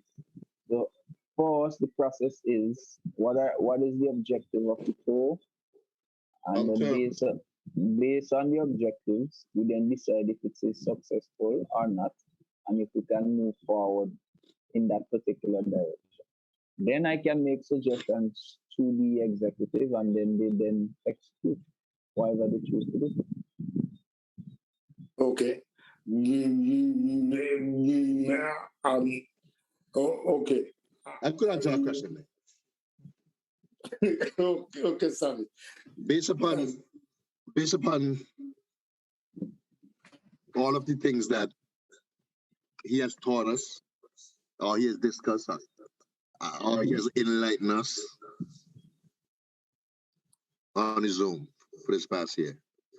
More than a year, And- Sammy. Right. And this is voluntary on his side. Right? So now that he's in a position where, this is his job now. You don't think he'll be demanding of these you think he'll just let it slide just like that? You really think so? And I hope you're listening. I hope you're listening. They better come up to speed. Because this brother is not gonna fail, and he's not gonna let them pull him down. Thank you very much, That's sir. Thank you very much, sir. He's not wired like that. And they see in nice and in arguing, I mean, come on, man. The man is a professional and he has a lot of potential. You understand? And this is not his last job. Trust the process, brother. You understand? So I just think that Build your capacity. If you can execute, maybe you need to find something else to do. thank you. Simple. Okay. Does that answer the question? I'm scratching my head. It's In not. other words, It the is not. sessions. It's not the job of the technical director to hire or fire any employee. Was the job of the technical director to grade their sessions. To recommend and so forth. Okay. I'm not going to say. So when Sammy apply now, you have to come to you. You have to grade him first. Oh, no, I don't have I apply. You will never see an application from me down there. I had to apply for a job. Really? I must be the most way is Coach Young, and I had to apply. Really? What do I apply now and see what happens? You want to win or you want to lose? You want to be successful or you don't want to be successful? Come on, man. What's up? So up here, right? Careful with the popcorn, brother. Make sure you swallow first. Swallow and then talk. Up here, right? And he have water. Who the hell eat popcorn with water? Listen to me now. He was be joking until you need a clout. Come right, take it in my body nowadays. I get on it. Listen to this now. Up here, right? When these big coaches and these big colleges, like for example basketball, if there's an opening over there, say like at Duke, you think that people that apply, they'll make a phone call and say something like, are you available? You understand? When you big as a coach, you don't apply for that. They come for you because they want a winning. They cause them to win, And they just coming want for to you? continue. Who coming for you? Who, me? People come for me already? Come on. Wait. Man, come on, man. How you think I get the first job with PC? Hey yo, my partner say he get his first game tomorrow, so we waiting to hear Patrick, yeah. and I have to go. It could be live, you know. Yeah. I think there are like 13 players. Listen, $15. Come on, man. But you only need 11. That's true. But wish him luck, man. It will be tough. Once he get a goalkeeper. Well, I think I tried to link up one for him, you know. So I don't know if it came true.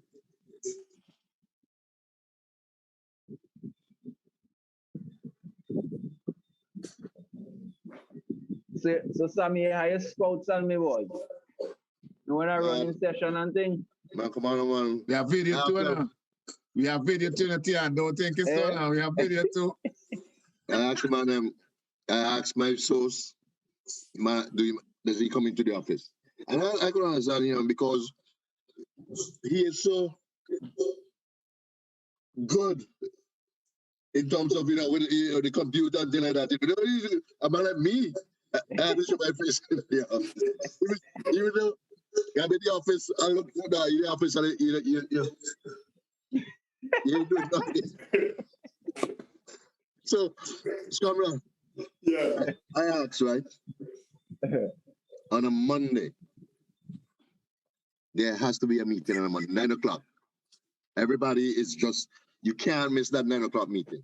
All of the whole staff. Because you have to see what happened on the week before and what's going to happen this week coming up. You understand? Zoom, Sammy. Zoom? Yeah. No. Yeah. The Zoom is done on Wednesday. My friend, you got to come in the office. This is why you have an office there. You have to come in. You have to take the time. 8 o'clock, everybody on their way to the office. That's not efficient. Unless you're going to do a presentation, which you could even do on Zoom. Remember, the world is changing, brother. My friend, Division 1 up here. Everybody have to see the boss face. You want to see everybody's face. 9 o'clock in the morning on a Monday. Because everybody's there. All of the full-time staff is there. Everybody have to coordinate what they're going to do this week, what happened last week, and what went wrong. I had to correct it. You can't get that human feeling on the Zoom like that. You see, you have been from the workplace for too long. But You understand? you have another context you have to look at. Mm-hmm. Everybody is not full-time staff. Right. So you might not be able to sit, for example, 9 o'clock in the morning. Right. I'll do it like, let's say 5 o'clock in the evening. So how does it feel you have to go into Bethel and, how does that feel? Home. I miss that. I miss it. That's my place. So, interestingly enough, so today was physical education exams, and they called me immediately after the exam, and they're like, so we finished that in like 30 minutes. That was so easy.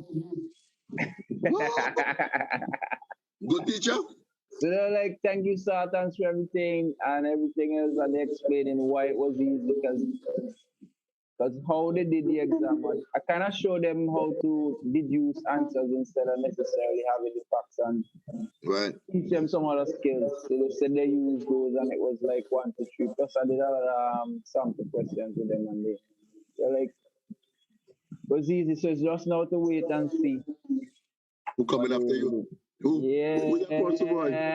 You better come up. I think it's Mr. Wilson. Ain't nobody gonna pass. Listen to me. I want to show my partner here. Listen to me. I want to show my partner here, people, in the ring. Good job in Vinci. This man You should be DJS? Nah, but that train leave the station early. No, Hippo. I can come work for Tian, help him coordinate the development things. Like when I come down in November. Hippo, Yeah. there's so much work to be done. You understand? Especially the current GS is he probably, he's not in there anymore really. I mean, he's more or less, finished this week or whatever. You understand what I'm saying? And that part has to be, it has to be somebody who, with the experience. And I mean, who has more experience than you? You mean just in that train leave the station already. But the only thing I'm gonna do in Vinci football anymore is to get uses out of that developmental center and help coordinate the developmental programs. That's the only thing I want to do. This thing we were talking about, the synergy between all the different disciplines to try to prepare teachers, that's the only thing I am.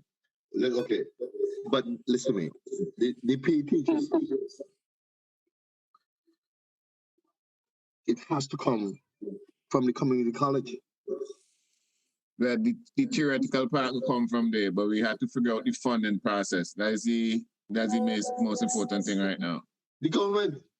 It can't be government alone. It has to be the disciplines too. Everybody had to. Which one the discipline making money? None of them making money. But you could get programs. You could get funding for programs. What is the way? Yeah. So how come we didn't get it before? How come we didn't get it before, Hippo? Huh? How come we didn't get it before? These funds exist now? How? Hippo? How come we didn't get it before?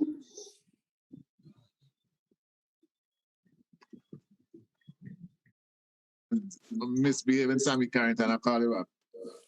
Yeah. How come we didn't get these are the things. These are things we need right now, Hippo. We need a lot of money for this development of football. This new phase that we're going into, this new personnel, all these new ideas this man have. We need a lot of money to go with it. It's not going to come cheap. You understand? And hiring an accountant who go block up the whole place again. It's like I told them they're ready. Hiring this one again. Come on. Me want to hear that. Who want to hear that? I want to hear that you need some equipment.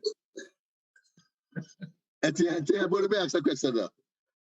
Ask Kabla. When we go to Vinci, what the first thing we do is to come Kabla? That's not our equipment now? Yep. So, how could you run a program you have no equipment? How? There's something they must order from other people. Ask Kabla? They must be order from China. Oh, Jesus. So the last 3 weeks. Yeah. So, even see when I have my sessions, right? My kids always in a yellow and a red penny. I have 90 of them. I have 90 of them. Sam, I continue. Tian school's going to start back up on time? October 4th. October. Okay. I had 90 pennies, right? I had them for like 5 or 6 years now.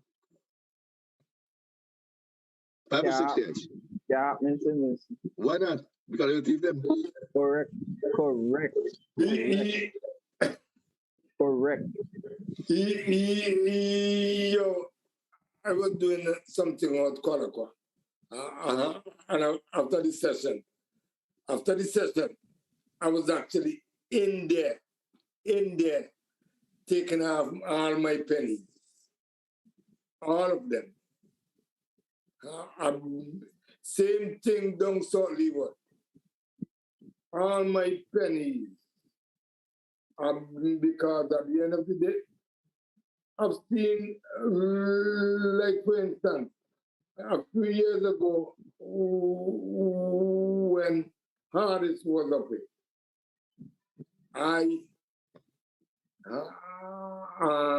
I get some uniform for him.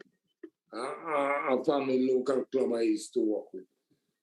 And Harris take down the uniform and I think the U15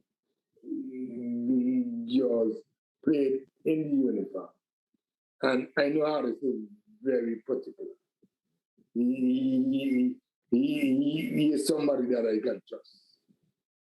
So I was home and I went to Kettle's Beach, and I'm there chilling. Some walking the beach, and I saw a young lady in one of the uniform shorts. And I'm saying, these people don't know how you get things. They just want to take it and just wave it. Why? Why, Tian? How are we going to change that culture? How are we going to change that, Skamla? How are we going to change that? Because they basically come in like never see, come see.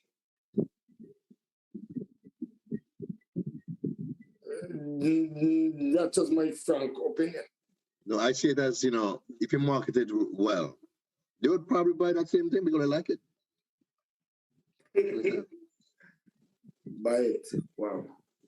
But we have to change that culture, is you know, because, you know, I remember, you know, the national pennies, they thief everything, all of them. You understand? And all they have to do is go down on the beach on the leeward side and on a Sunday, everything normally. And they take it to wait on the beach. Right, yeah. And it's just, you know, and all of these things, you know, you have to, when you have them, you know, you have to mention these things before, you know, the purpose of, you know, having the right equipment. Because balls, they thief balls too. Mr. Gordon? You remember the thief some of our balls in the camp? The $150 ball. And it was so stupid. We were going out in the countryside to do a camp. And then we decided, okay, we're going to stop at Annisville and get some food. And we're going to stop at Villa and get a quick bath. And then move on to where we were going. And when Villa about to take a dive, and we see about 6 kids with our balls. Yeah. So we have to change that culture, man. We have to change that. Mr. Gordon? Yes, sir. Is there a review in the near future for all the appointed coaches? There's no football, people. No. Listen. Yes, sir. Yes, sir. So you're gonna rejig your whole process, right? Possibly. Oh, everybody have 4-year contract. Oh, that's coming Is up. that true? I'm not down there, and I just Man calling a lawyer. What could they do to me? Could they fire me? I have a 4-year contract. Am I entitled to, you know, to what the contract say? Come on, man. Them man lawyering up. Okay? Tian,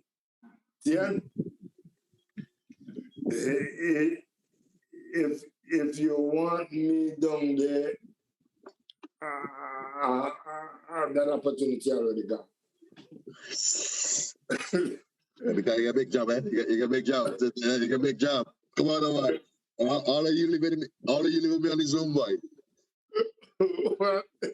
All of you got a big job. You see the Zoom is big all up. You see like camera, the Zoom do a lot for you and Patrick. I'm not leaving the Zoom. You and Patrick benefit more than anybody else on the Zoom. I'm not leaving the Zoom. Why would you say that? Yeah, I mean, you got a big job. I'm not going nowhere. You never late, you're late tonight. I mean, come on. I'm just switching clubs. So, But you have a voice in St. Vincent now, coming up. People listening to you in St. Vincent. So what I suggest, you made the first step in leaving that jokey station. You understand? And you have to, and I will remind you, and I want you to get an opportunity because this is your dream, really. And you really can't do it because you live in the US. But I really like to see you do something down there, whether it's, it's a 3-week program. Have a national coach, Sammy, have a national coach with Tian. Yeah, what? A national coach with Tian. Maybe what? Have somebody from Canada to send them for Tian. To coach what? National team. Oh, see that team? Yeah. No, listen to me now. We need to develop our programs first. We need the elite program in place. We need the grassroots program in place. You understand? Before we go to bring in any foreign, we can't bring anybody now to do what? He coaching under 17 this year. What are you talking about, his son? Yeah. Oh, okay. He had the under 17 team this year for the club up here. Okay. Actually, tie up here now, Sammy. Ty supposed to add some fill out the application. Huh? I just fill out the application for him today. Come back into the club. I think he's going to practice next week, Tuesday, on my son's team. And all these guys, we have so much of them. It's like 6, 8 of them now. We have my boy Grimy.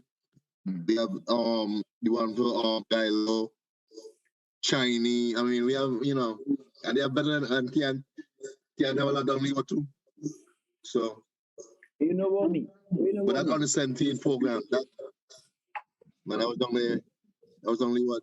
People tell them now. Who thinks that? What the team on there? What the team on there? The Predators. Huh?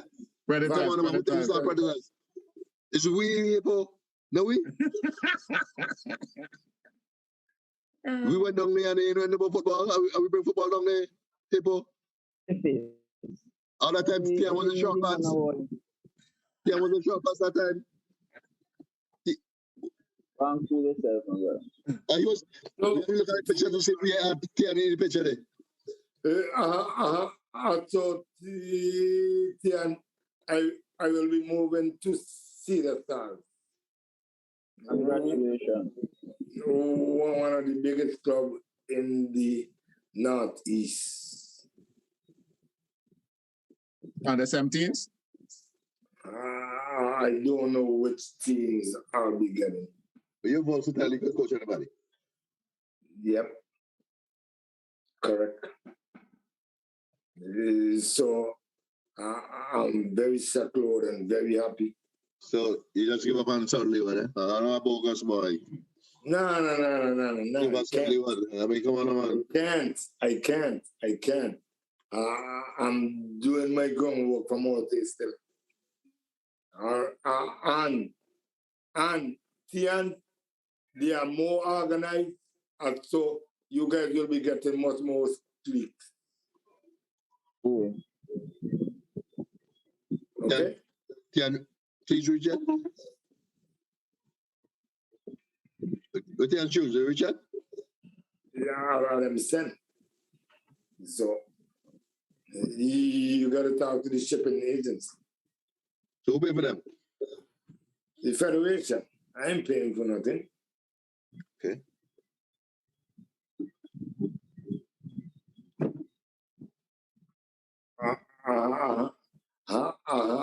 I already get the equipment. Okay. So yeah, I'm a one-man show now. I'm not an organization. I am a one-man show. Because you're not a team player. Correct. Oh, correct. So we going down in November? Yeah, we're going down in November. We're going for December. Yeah. I'm coming down December 18th. 18, but I won't do in 6 weeks. Unless Tian give me a small gig. Walking with him, boy. Mr. Gordon, I just sent him the application there.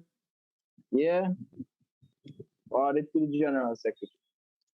Who was the General Secretary? The accountant. Who is the General Secretary? I The don't know. accountant. The accountant. And it's like a big secret. Really? How Who we be? accountant? Who accountant? How we be? Who accountant? The only one person applied for the job, though, and he got it. Mr. Gordon knows that, too. There was a broadcast of, like, it was out there for the post advertising. Are you asking me?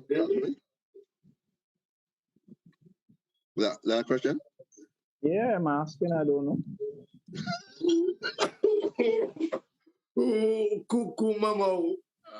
I don't see you know. And that's why they know. That's why I thought. So it's like, how the hell do we know You know. that cuckoo mama? All I know is that the General Secretary said he is finished. Nothing else. So that's just Is he still, is he left the country? Oh, no. no, he's still in the country. He is in the office still? What? To do what? Yeah, he still are in the office. We do have General Secretary. Is But it? the man come and goes when he feel like. If you feel like go, come in 10 o'clock, he come in 10 o'clock and leave early.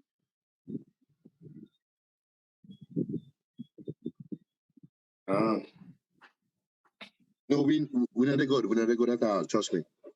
We have to start from scratch. We have to start from scratch. And and there's nothing wrong in starting over when you have a plan.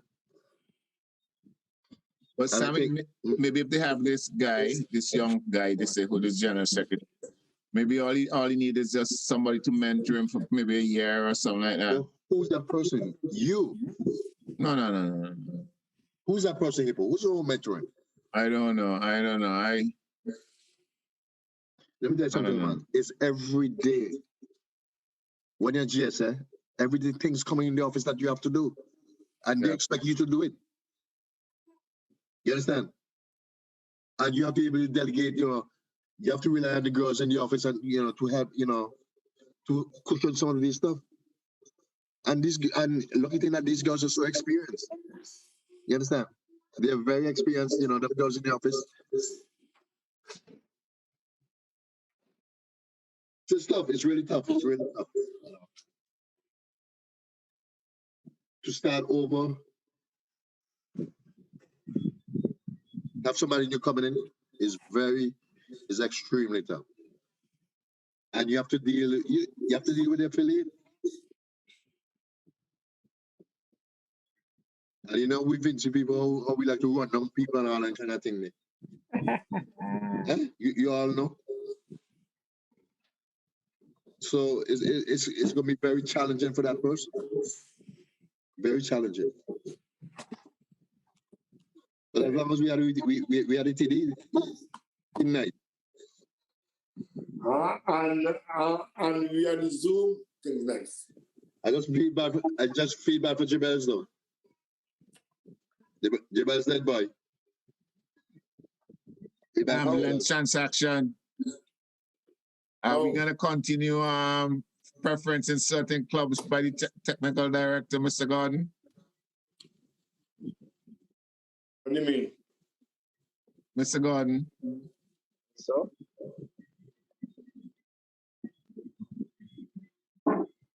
yes, so Do you have to give up your association with Jabal? not that I know. Okay, it wasn't mandated or anything like that.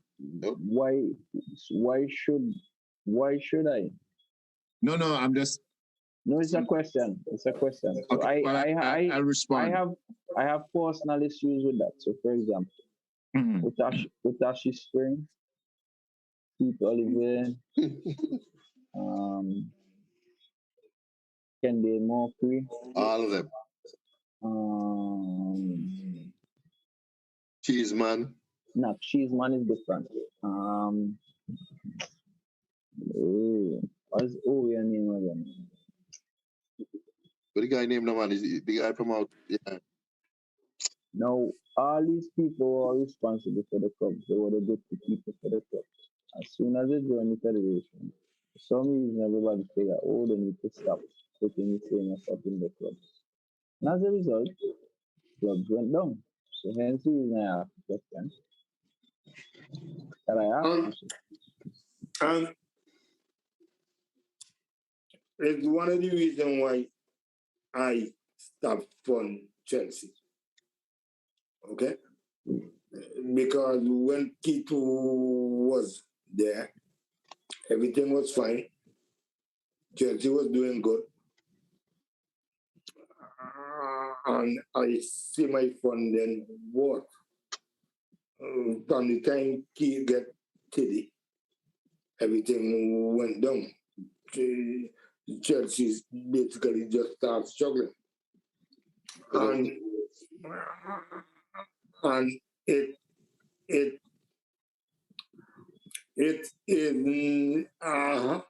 I'm not gonna say it for what's from a coaching's perspective, but just the function of the club. Just the function of the club. That's the reason why clubs can't be a one-man operation. Right. That's supposed to have a board and a hierarchy and all that kind of stuff in place. So that's The what reason I was asking Theon that is the preface he put forward there, with all these other people in high positions being affiliated with specific clubs. That's why I was asking that question. If the federation created a different mandate so that you can. I don't know if that's why I was asking that. One of the things I heard before is that we can't go on the bench. That makes sense. And this is why I like a man like Freddie. Right? Freddie will come in because he know about policies and stuff like that, and he will implement a lot of these things. And nobody will say anything. And I just think that we need that authoritarian figure at that position because there's so much. Who can get the position? Who can get the position? All I always see who can get Freddie? No, Freddie's not in, no. But we need somebody like that now who knows policies, statutes and so on. I mean, who knows the statutes, that kind of stuff. And everybody would respect him because of of what they've done in the past, so to speak. So who get the work? Mr. Alexander, you always know you don't get call it. I'm waiting on a specific call. As soon as I get it, everything will be confirmed. Don't get fooled, you get fooled, you don't get tricked. There's Mama Guy you partner. The biggest man in football in Simmons is right here on his own. We're talking about. I am not the biggest man if it's me you're referring to. You understand what I'm saying? So I understand what you're talking about, Scrum. That Mama Guy you real bad. Seriously, I don't know who it is who plans to get the position or whatever. I heard there's only one person interviewed. Is the accountant? Who the accountant be? Yeah. What's the name? I'll get the name tomorrow, Sammy. I don't understand how there's the thing, what I mean? If you identify someone who is to get a job, just, call a press conference, introduce the guy, and, because there's a lot of work to do. Yeah, but they got to wait until you got to cut with the current before you bring in the new. Well, yeah, the current, I don't understand this, right? And this is why I like America, right? When you resign from a job, right? Yeah, 2 weeks. No, the security escorting you downstairs with your belonging that you have in the office. Right? So You know, to this. when you reach any call downstairs, first of all, when you leave the building, you're giving your key, you're giving everything. You're giving your prop card. And they're putting you everything on the car down there. So you better have your car close by to take your belonging with you. And you can't come back up there. There's a need to it. What do you need up there for? You cannot come back upstairs in the office because they take your ID, they take the key. If you have a laptop, is there a laptop? You understand? There's no need for you. The new person take over right away. This is how it works. So, but down there, you come in the office, you know, for what? So it's a lot. Let me tell you something. I just think that, and as you guys, I'm looking back at the Zoom from 6 months ago, and we spoke about that. The weaknesses of the member association in the Caribbean. It's the people at the head, the executives. Another question for Tia. Mr. Gordon? Mr. Gordon? I'm here, sir. Are you going to continue the Zoom sessions, or are you thinking it's going to... I'm asking a question, sir. The Zoom has to live. The Zoom is mighty. Everybody put it there. Everybody put it there. Everybody put it there. Come on, man. That's my boy. We live with a Zoom. And even though it's 6 a week, even though it's 6, 7 a week. But Sam, if you see me flying, come up the highway to reach home to at least get a little piece tonight, you know what I mean? Man, come on, man. Yo, I'm shooting coming up, yo. As soon as because I was trying to get it on my phone, but it was giving me problem. And the topic tonight, you have to go over the topic tonight by yourself and try to reflect. Yeah. You understand? No. Let me tell you something, man. This man is just too bright. I tell you, when I do anything in football, I always call on Hippo to bounce it off Hippo. Right? But this man here is special. Trust me, dog. This man's really special. You understand? And we just gotta see him, we just gotta give him time, give him the right people, No, we have to strengthen him. We got to walk from behind. And what I hate, right? What I hate, and I hope is Vicky still there? Now she gone. She gone. Okay. All people, man. There's so much to learn. This every Wednesday. There's so much. And they're not even making an effort. There's a youth that touched base with me, right? He said he helped coach Parkside. So I get excited. So he asked me some system of play. And he asked me what is the importance of systems? And it wasn't Boucher who was running Parkside. Huh? Boucher wasn't Boucher running Parkside. Nah. So Rocksdale. I want to hear your answer. No. He asked me about the 4-4-2 and the 4-3-3 the 3-5-2, and I explained to him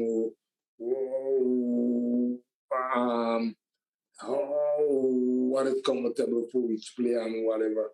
So I sent him information for the Zoom. I said on Wednesday night, it's very important to us. very, very important to us.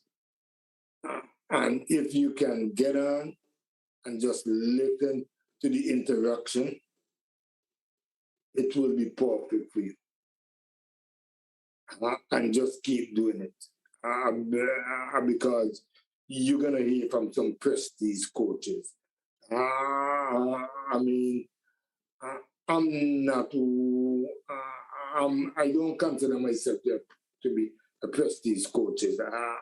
But Where's the what here used to it? You're gonna hear from some of the best. What do you want to look? Can you help me now? No, it's it 7 letters. When you finish the finished product now,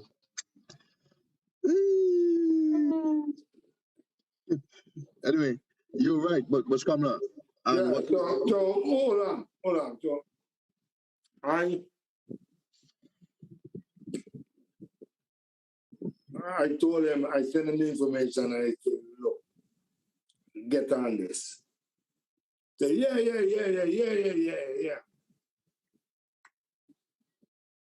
I come on. Yeah, see. And I'm checking for anybody different. I ain't see him. And the next day I messaged him, I said, yo, bro, what's up? I didn't see you on the Zoom. Oh, I was there. You messaged him? And I just left it like that because I know he is lying. I think because we know who is on the Zoom weekly. I think you should encourage him to, he's there in St. Vincent, he run practices, go and see his practice. See how. Me? You should encourage the kid. Huh? The guy from, that you just, spoke about. He say he just bring back up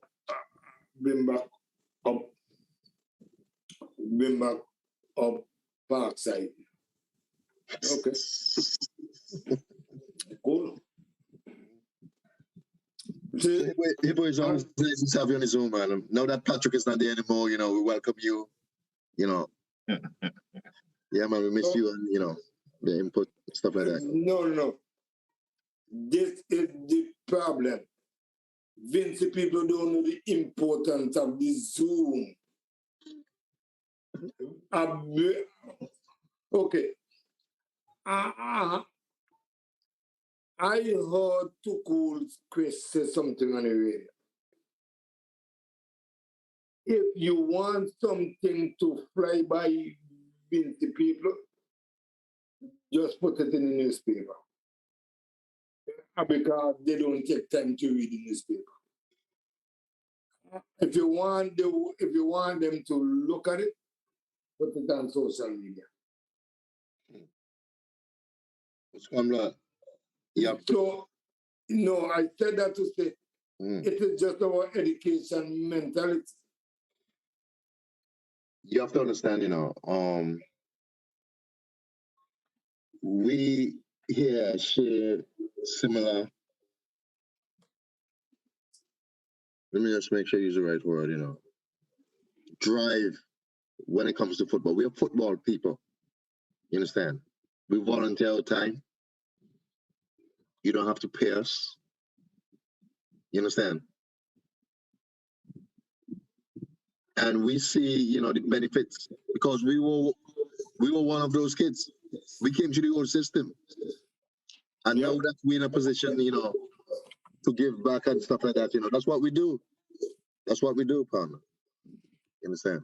And these guys who stress on money,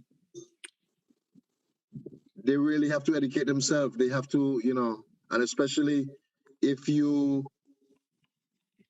don't have a college degree, you have to work harder to get up to, to par.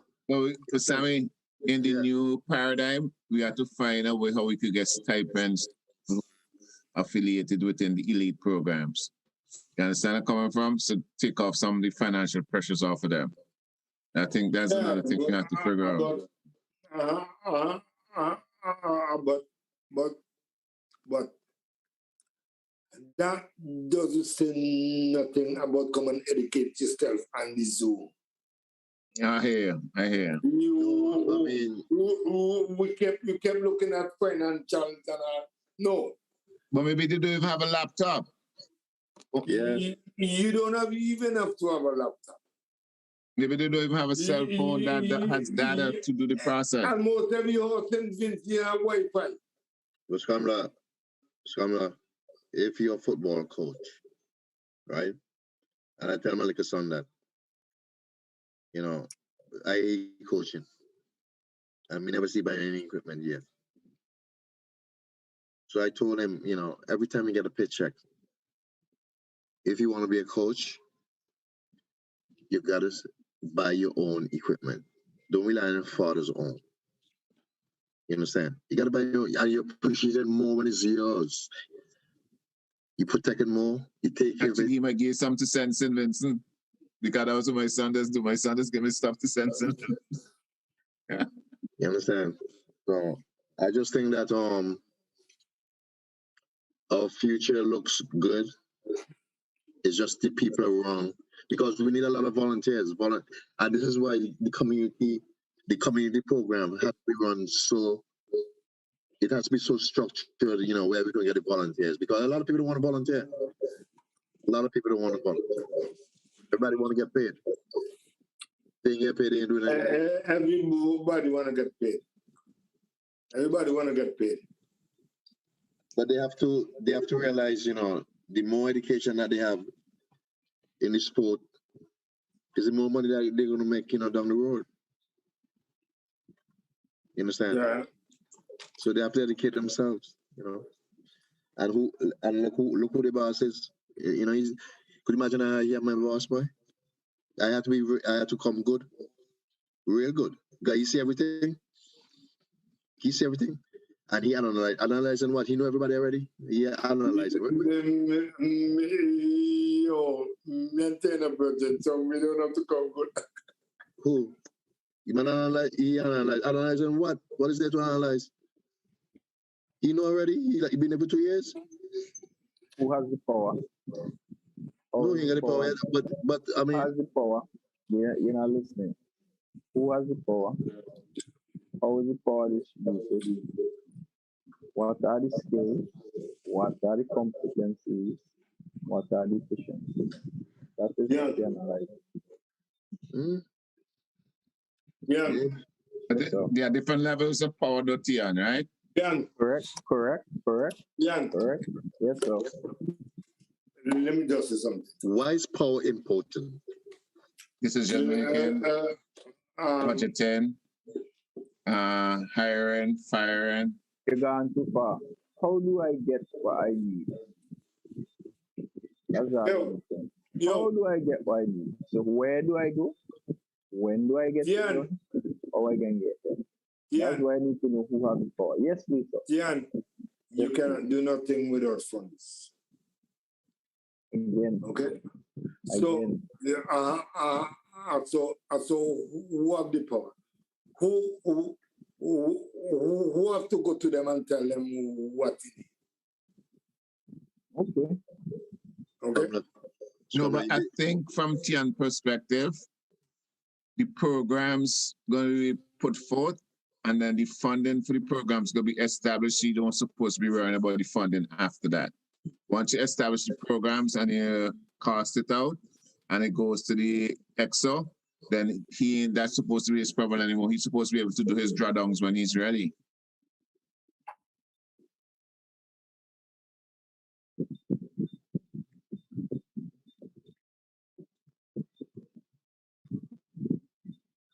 Wow.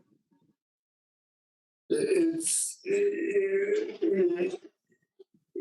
like this. It's like this. It's the same thing as being a director of coaching for a club. although you have to speak to the board, okay? Although you have to speak to the board, you are still in charge. You pulling all the string.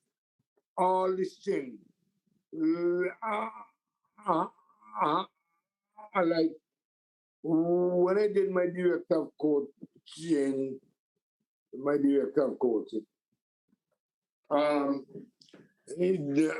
did it with a guy from California. What is that? Is that a certificate or whatever? It's a diploma. It's right up there. Director of coaching diploma. Okay. What kind of diploma that could be? How come we never be director coaching? You always coach. How come we never get that good director?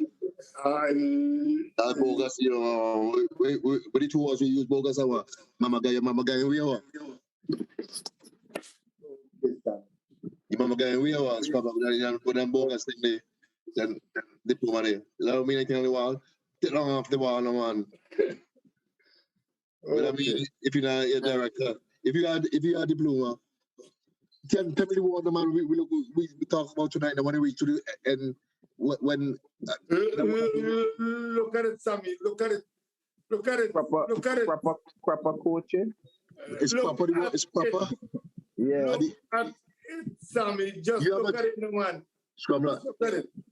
If you can get a job as director, that mean you're improper then. I am too proper. Okay, too proper. So, so it come. You got to be able to pull your strings. Okay, pull your strings. What I mean? And because as we talk today, words that have different, Come on, yeah. I love it, man. What happened? But you forgot to sit on the soup?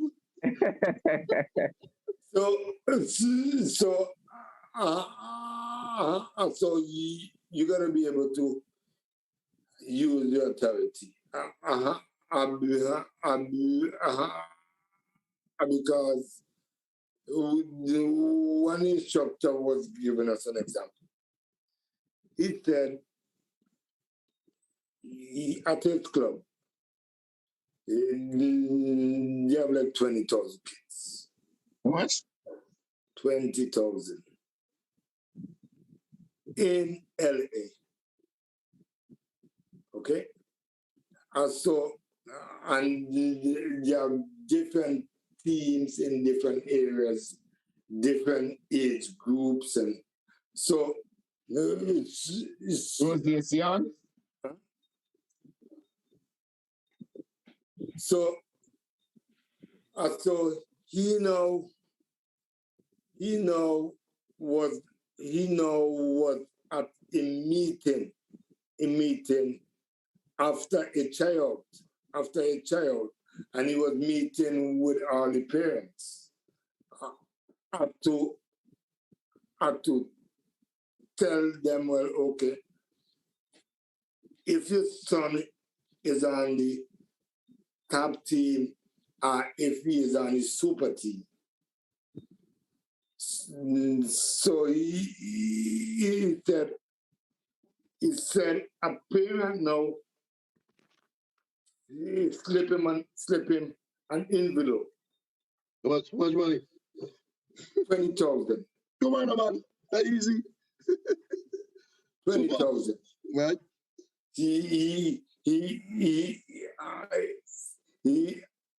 Because his son was on the top team, he was not on the super team.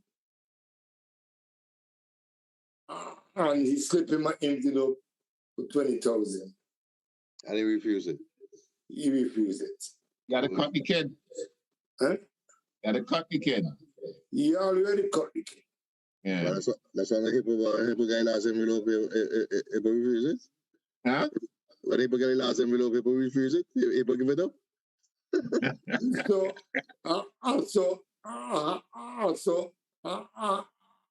So he asks us, what will we do? So what will you do in that situation like that, sir?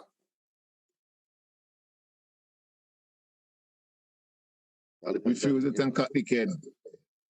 I just tell him there, you know, you can use that money to train the kid. That training that we spoke about, you know, the Individual, right, isolated. you know, that's the proper way until you get up to speed, you know. But you can't compromise, you know, you can't compromise yourself in that. So what will you do, April?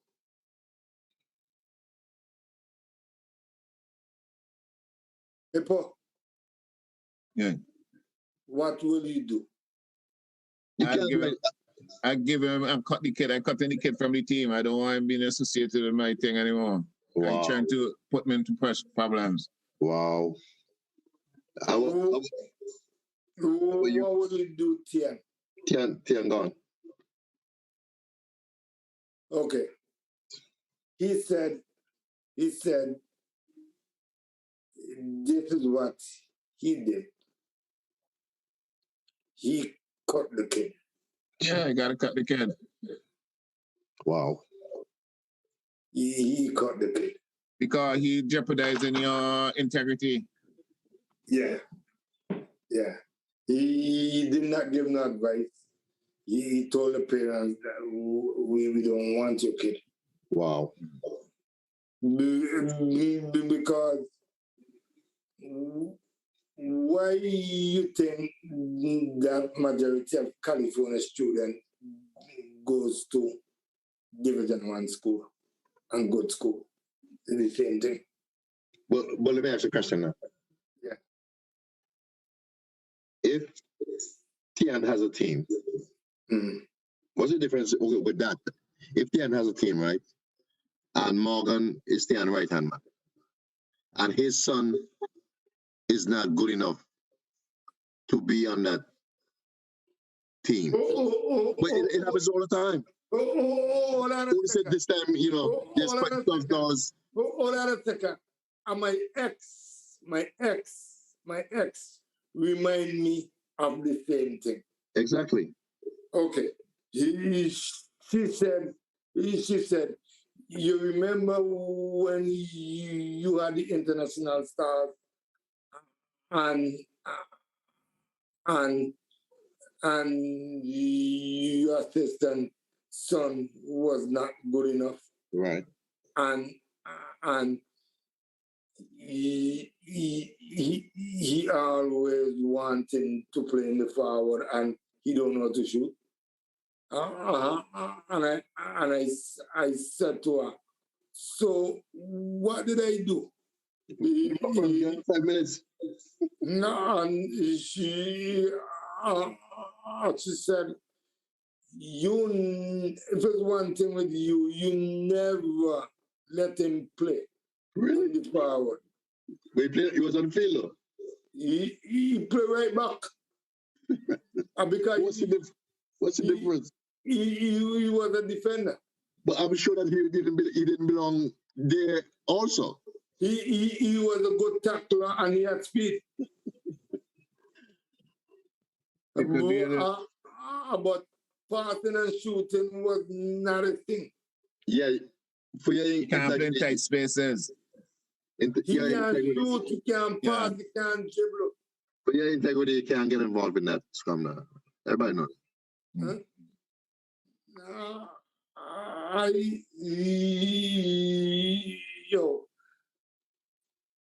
I just fucking train kids for free. Excuse me? I just train kids for free. So 20,000. What can $20,000 do me? Huh? Imagine you have a club and you start with $20,000. Yeah, you can't take the money, Sammy. Trust me. You can't. Because then your coaching is done. Oh. Yeah. Yeah, man. That you're compromising yourself. But I'm saying, you know, I'm willing to work overtime with this kid. Well, that's different. That's a Isolation different story. training. But look at the fourth approach. Look at the fourth approach. You can look at the finance no and then. You gotta look at the fourth approach. So then, for 6 weeks now, he's teasing us with this document. Yeah, I'll get a glimpse over here, you know. When this thing coming out, man, when we could, you know, I know we had time, there's no football going on there, you know, but I would think that this is the time that the coaches need to see it and, you know, the affiliates, and this is the time that they have now. They have time now to do this kind of stuff. I agree with you, and I'm working assiduously to get that done Okay. at the moment. I didn't need a conversation. You have to present it to the EXO-FOS, right? Yeah.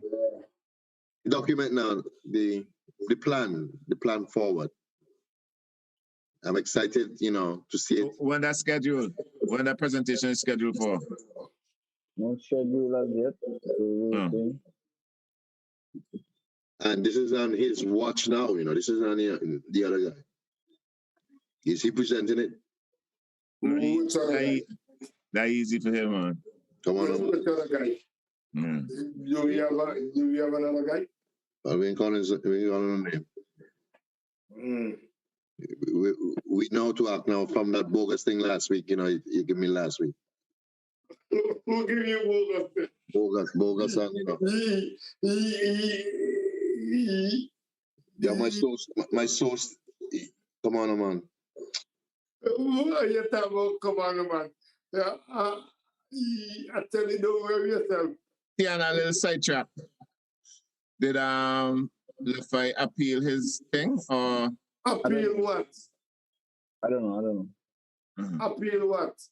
You might see it in tomorrow's paper, in Friday's paper, because I didn't see it in the Tuesday paper. You tell me what is there to appeal. I don't know. I'm just normally when you get things like that, you appeal and try to ask for clemency. I don't know. But remember, you know, he got less than what people usually got. yeah, perhaps. Yeah. So what is there to appeal? And I'm sure that his legal people told him that also. That's why, you know, they pleaded guilty.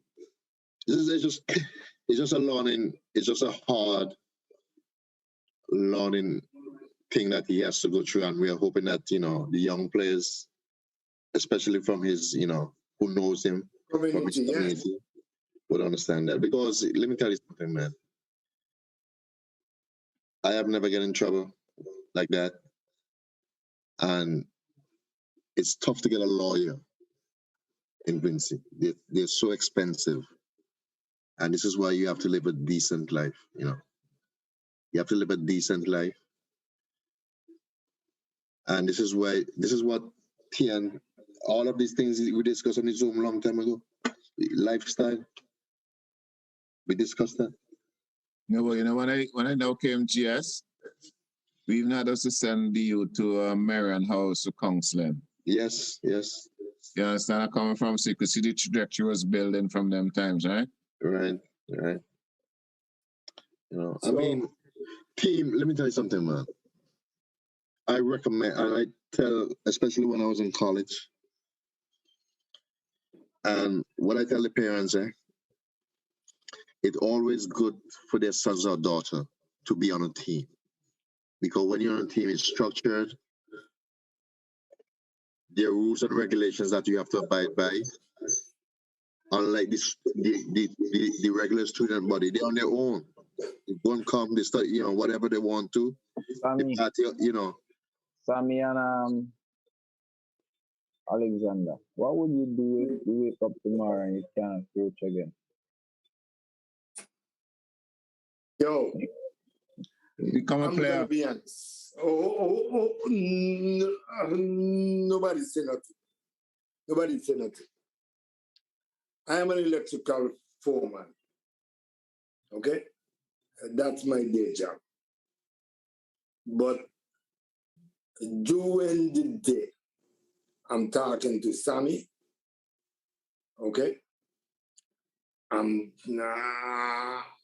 am YouTubing.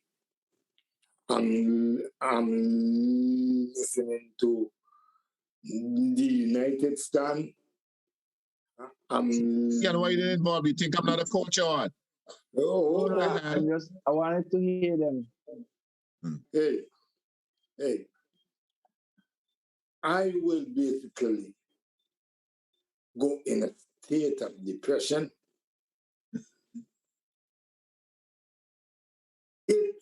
Okay.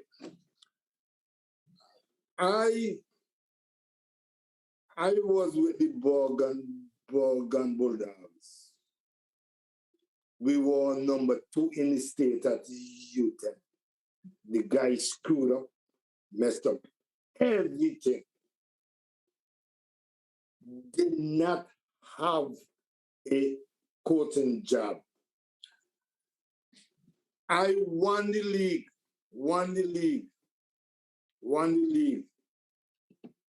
Then I get an email after I won the league.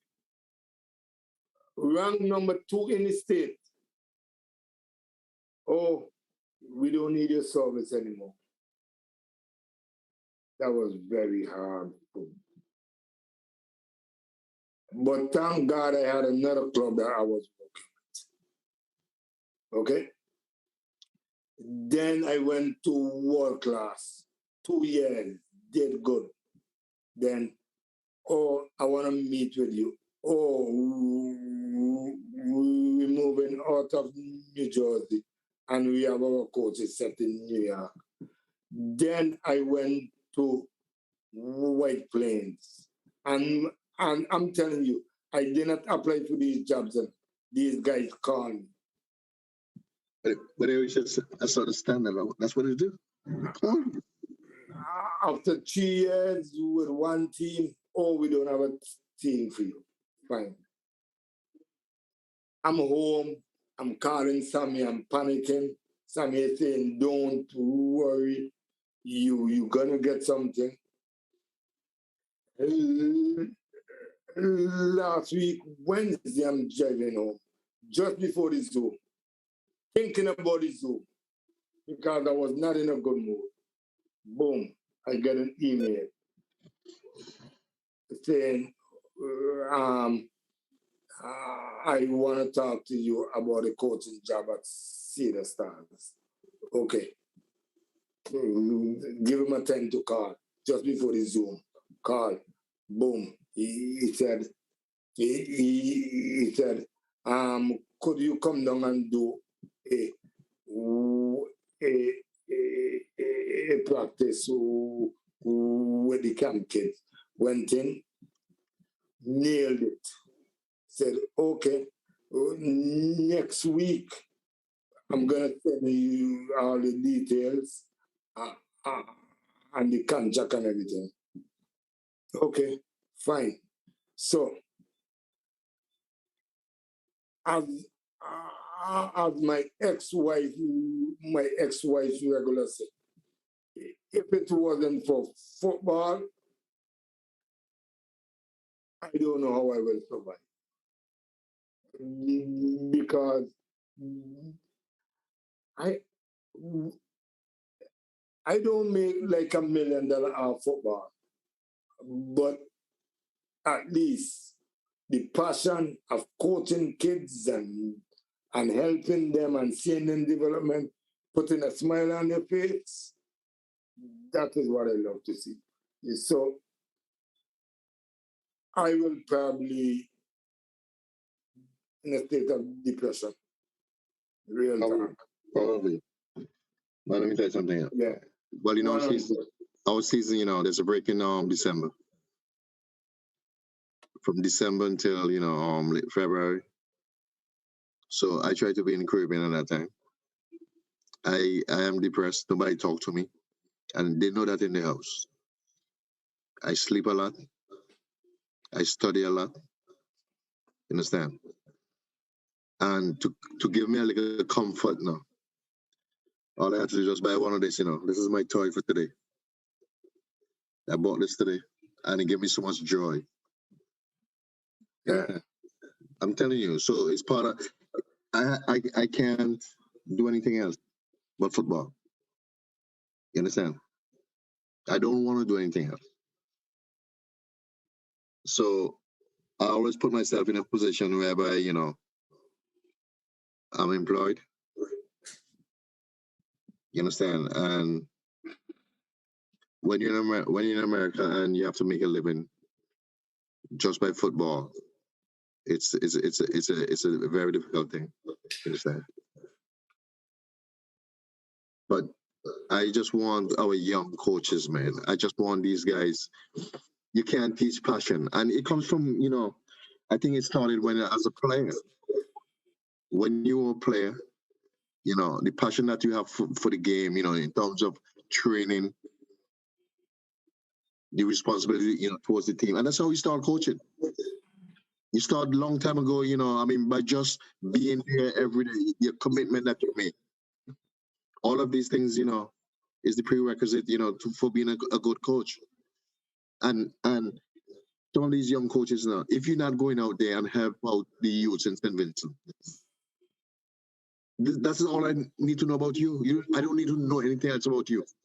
If you're not going out there and you're not helping anybody, and you say you're a coach, and you're not because you're one of those kids. Somebody help you out free. And if you don't want to do that, that's all I need to know about you. So, Hippo, any thoughts on the point?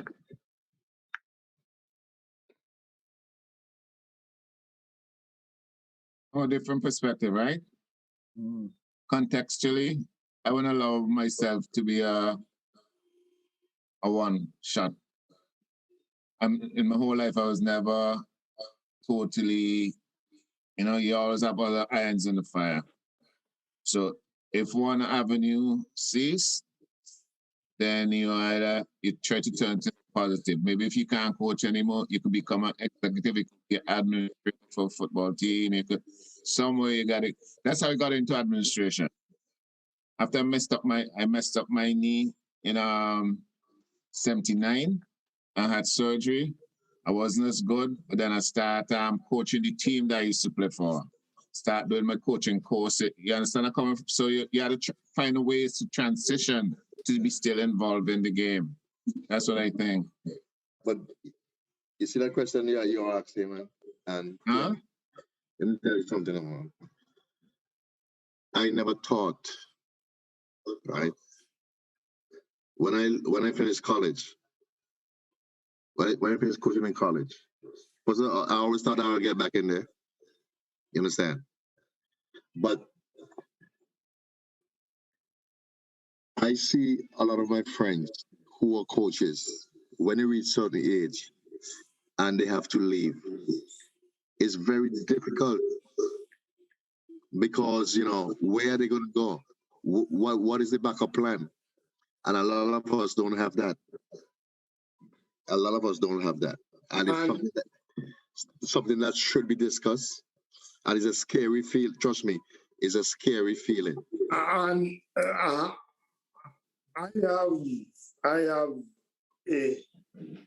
have a degree in electricity, and I am a certified electrician.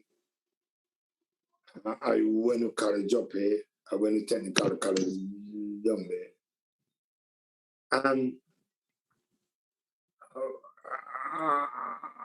I'm very passionate about electrician. But when come to soccer, it's like I'm home every weekend now, and I don't know what the hell to do with myself. I don't know what to do with myself. Because I'm not out there coaching a game. Yeah, but if you view football as a process of community development, right? I'm just gonna chat a little bit, right? if you view football as a tool for community development, and when you coach, you build future leaders, right? Because that is one of the things you're supposed to achieve from coaching, right? Yep. And if you have a good program organized, right? So if you can't actually do that part with the technical stuff on the field anymore, there has to be some other way you could still interject your beliefs and so on into some program. About the general question is leaving.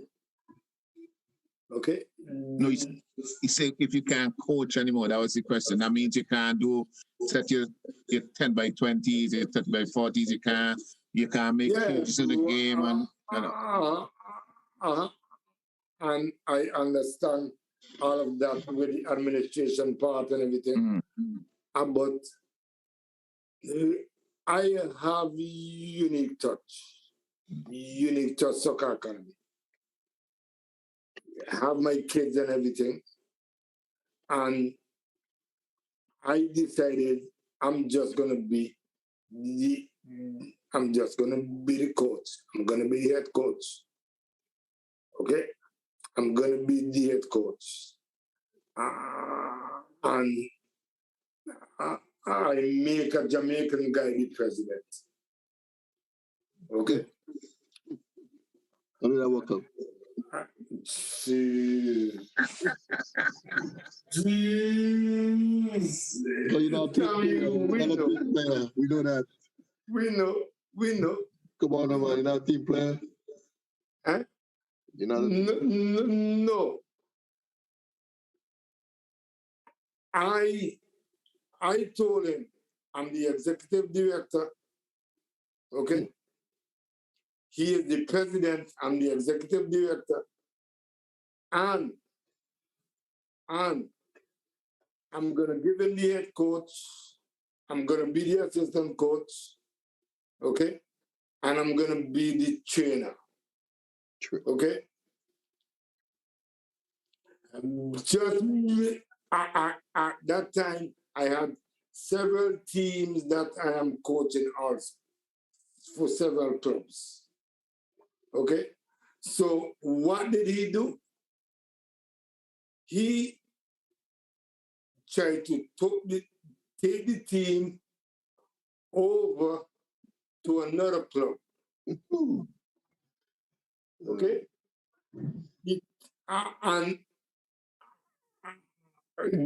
It's like he met with the parents, met with the players, said that I'm lackadaisical. Okay? And they went over to the other club. If I'm Vinci? Jamaica. Oh, okay. So he went over to the other club, which was fine. But the problem was I was dealing with kids who cannot pay. Okay? So camps and clinics will cover whatever tuition they have. Okay? So he went over there, and then when it's time for the kids pay for the uniforms, the guy from the other club called me and said, Renwick, what happened? I said, what are you calling? You took all my kids? He said, no, West brought them over here. And they can't pay for shit. Oh, God. Is that like Chelsea, boy? Huh? When they lose you? So I have to explain to him that whatever camp I do and whatever training session I do, all the money used to come in back to the club and help people fees, uniforms. I never make anything because I was trying to build something. Okay? Retain the energy, reinvesting in the process. So he then had the guy said, no, I can't do this. So he took them to another club. Then one them home, the head coach who he took them to asked me, called me and said, what's up with these kids? I said, what's happening? These kids want to go to college showcase. The 17 now, they want to go to college showcase. And Can't play. no, they don't have the money. It is one thing. I know you good. You're more than a coach. You understand? And I believe, right, when you have, like, for example, right, when you skill, especially in being a coach, I'm like theon now, right?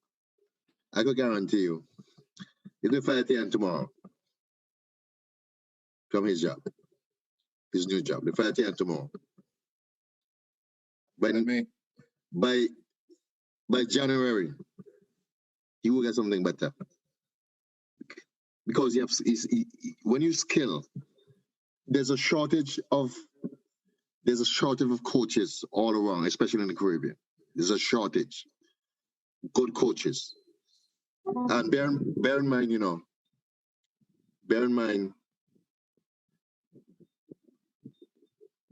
the reflection of your team, which is the national team, will judge your success.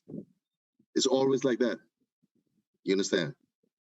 So your program, has to have some sort of success.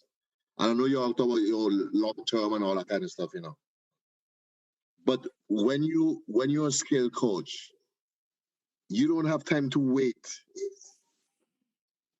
for development and stuff like that. I mean, and I know some of you might jump in, because you're so eager, like Scrambler, you're so eager to prove yourself. Like when you go to see the stars, you're not waiting for 2 or 3 years to develop a program. You want to win right away because that's how you're wired. You've always been successful. But Sammy, when you're a good coach, sometimes it's not only winning, it's the development of the players. So when you come in there and you take the players from this level to the next level, that's what coaching is about. Make the players better than they were when you took them over. But we know that will happen. That's automatic. We know that will happen. As long as I coach in a team, of course they'll get better. Right, Scrambler? Exactly. Because we work overtime to ensure that happens. Yeah. And your philosophy is not going to change. No. The player's going to change from, but you'll ensure that they get up to speed. Mr. Gordon, I want to ask a question. Hold on, Sammy. I sent you the email from these guys. Did you look at it? Yes, I did. Yeah. And you have to be a team player. You can't come with this possession thing. This possession thing that you want to do. Yeah. you have to be in line with the philosophy of the club. And I just have to remind you of that. Yeah. You understand? Mr. Gordon. He's listening. No, he didn't respond. Yes, he did. Said yes. I said yes. Now, quick one. From your perspective, do you prefer to be a coach or administrator? Jesus, what a question. Admin. What? Yeah. What you say? Yeah, you run things. Not just on the field. That's what we say. That's me. I like that too. You control the whole thing. And you said my reaction. What's your reaction? You had a reaction to it? You just said that? He's reading something. The man is not sure. Wow. Wow. Wow, what? I just when I have a new team, I expect that new team to play like all of my that I coach prior. That's what my expectations are. And most of the time it happens. Most of the time it happens. What group you coaching right now, Sammy? For this season coming up, I have a U12.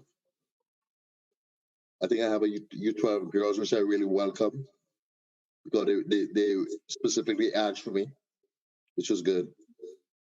And I have a U12 boys also. And there's a lot of stuff around there's so much camps and stuff like that. So. I just do mostly right now. Just go watch my son's sessions. That's all I just do.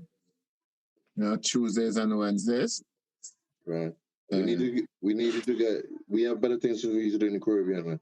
You understand? If Tiani sell me the job offer, that's the problem. No, all that's gonna come, man. Wait, no, man. The man in. The man ain't been moving to this. The Kings have joined the contract yet. Just catching the first check when you have get the first check yet. 1-on-1. You know what I mean? Let the man land first on one. Because you have to weed out some of them. What they call them grass? Grass? The grass, but don't we don't call them not grass. Yeah, you gotta weed them up. I have to say you're analyzing them, but you know, weed them out right away. Come on, man. You understand? But it's excitement in Vinci, man. It's excitement in Vinci. All they have to do is just get some equipment down there for the kids. Get scrambler down there. I'm not coming down there till December. Well, we're down there together, scrambler. Yeah. We'll be down there together.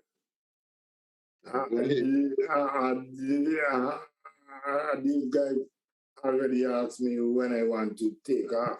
Yeah. I'm like, I'm always in the island in December. But Scrambler, I mean, we have to be very careful, They're not actually not making us Scrambler. And now you have to get permission to have. You see, with this new executive, you might have to get permission to hold activities and all that kind of stuff because you can't just come and have stuff without going to the FF. Yo,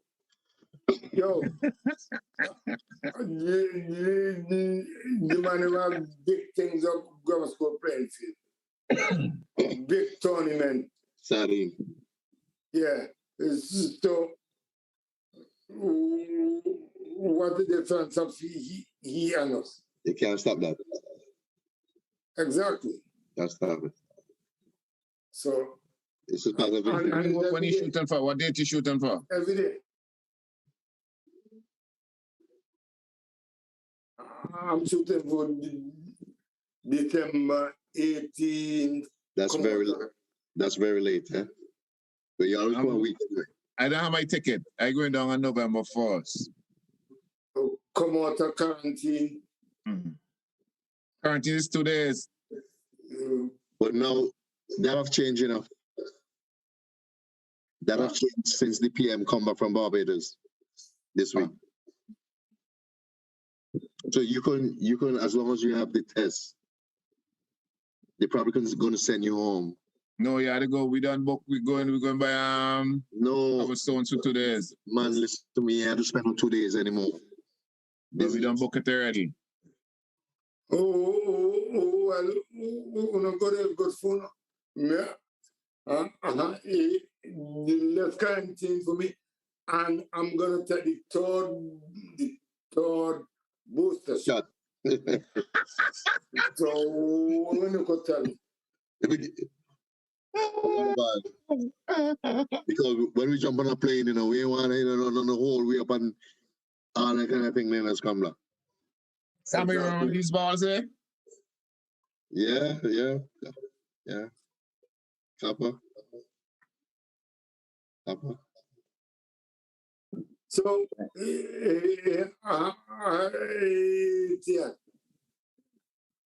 a very tricky question. What the hell Uno gonna do with the head coach for the nationality? Oh Jesus! When you come with that, Scrambler, the man is telling you, yeah, no, that's not his portfolio, Scrambler. No, I tell with Uno. Okay, let me rephrase it.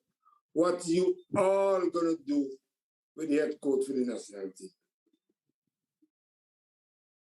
We should ask him what's his thought process on the issue. He cannot answer that question, Scrambler. I mean, come on, man. But he could answer it from a different. If he asks it a different way, he could dance around the edges, and then he could have deduced. No. It is not the job of the technical director to hire or fire any postman. We know it's not in your purview, right? But from a football perspective, do you think that the FF needs to consolidate and reject the coaches? Yes. Right, you see? You could get the answer and then you could deduce from that and see what you're thinking. So, what I mean, who you thinking? You know, I mean, everybody knows your team can't get a shot on goal. Your team got to be one grenade to practice shooting and he had to shoot a coach. Grenade to what? You see how they shoot it. You see how they we ain't seen a training in Grenade ever practice shooting. Which is training them running uphill with math. And the only thing they needed was guns like the FSU. You all don't know science, y'all don't know training science, all from the old school like me. But you know what I mean? Man, I'm asked, maybe they didn't take more oxygen and all that kind of their lungs. Tommy. And things like that, you know. Tommy. Sense. What oxygen you need to come to Miami? What oxygen do you need to get to Guatemala?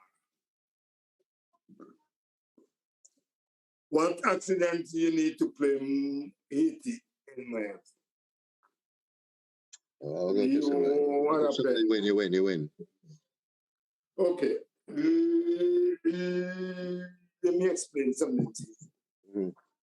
Beep tests and all them things there.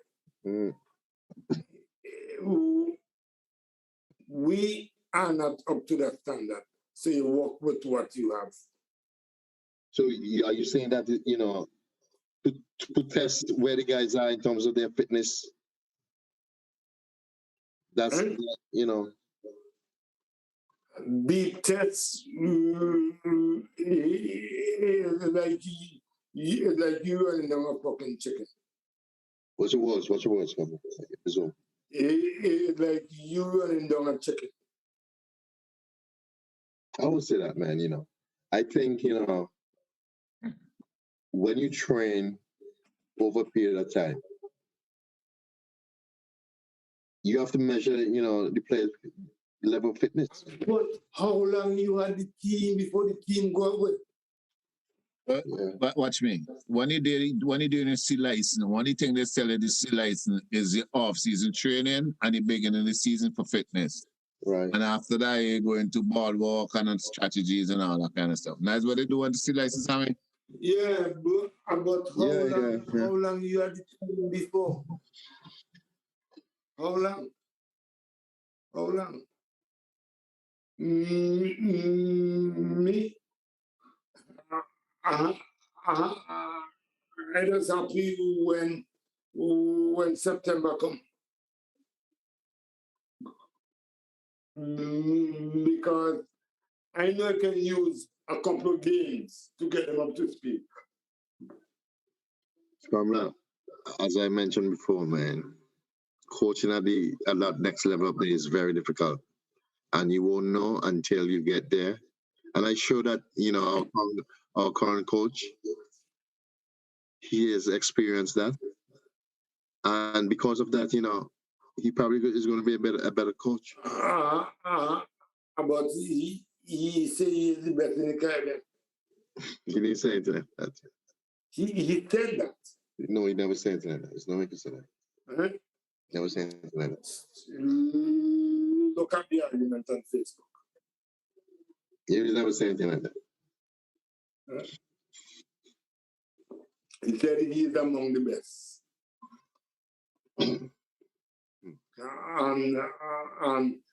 And he can prepare his team to be the best team in CONCACAF. How? You can't even beat what the hell is in front of you. Jesus. Well, you're not easy enough. I'm being real. Not easy. What you are reading about beat test? No, you are reading about beating one in front of you.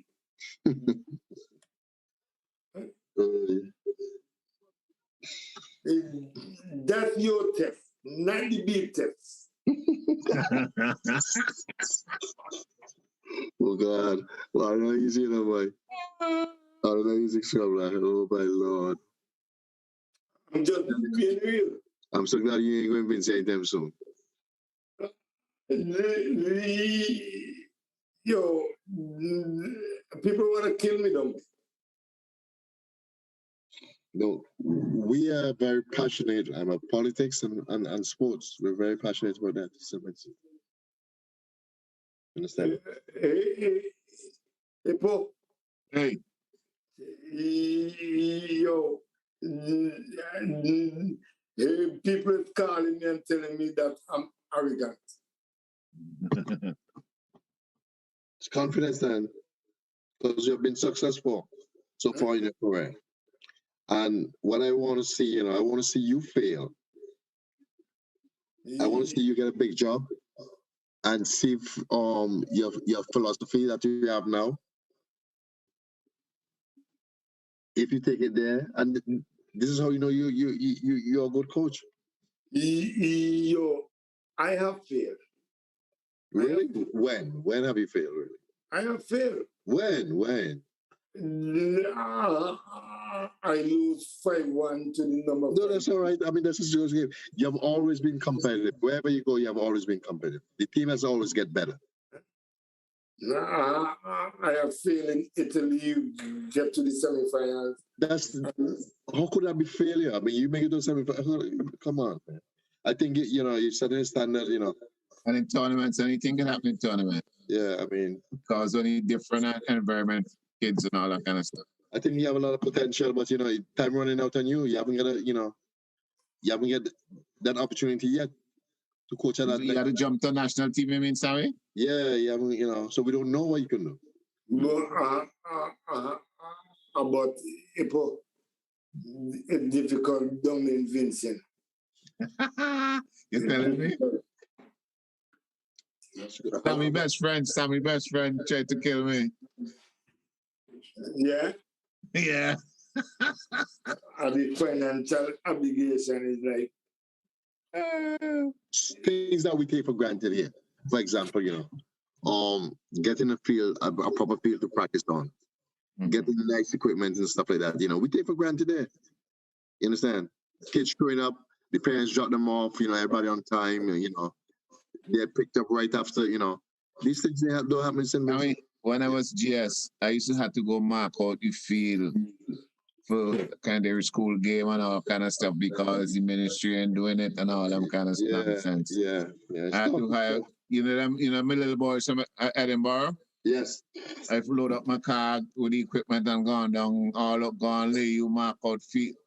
Elbe, I can tell you, Elbe, them even come and help me one time. You know what I mean? Yes. Because the systems, they're not doing what they're supposed to do. Yeah, some things that we take for granted, I mean. Yeah.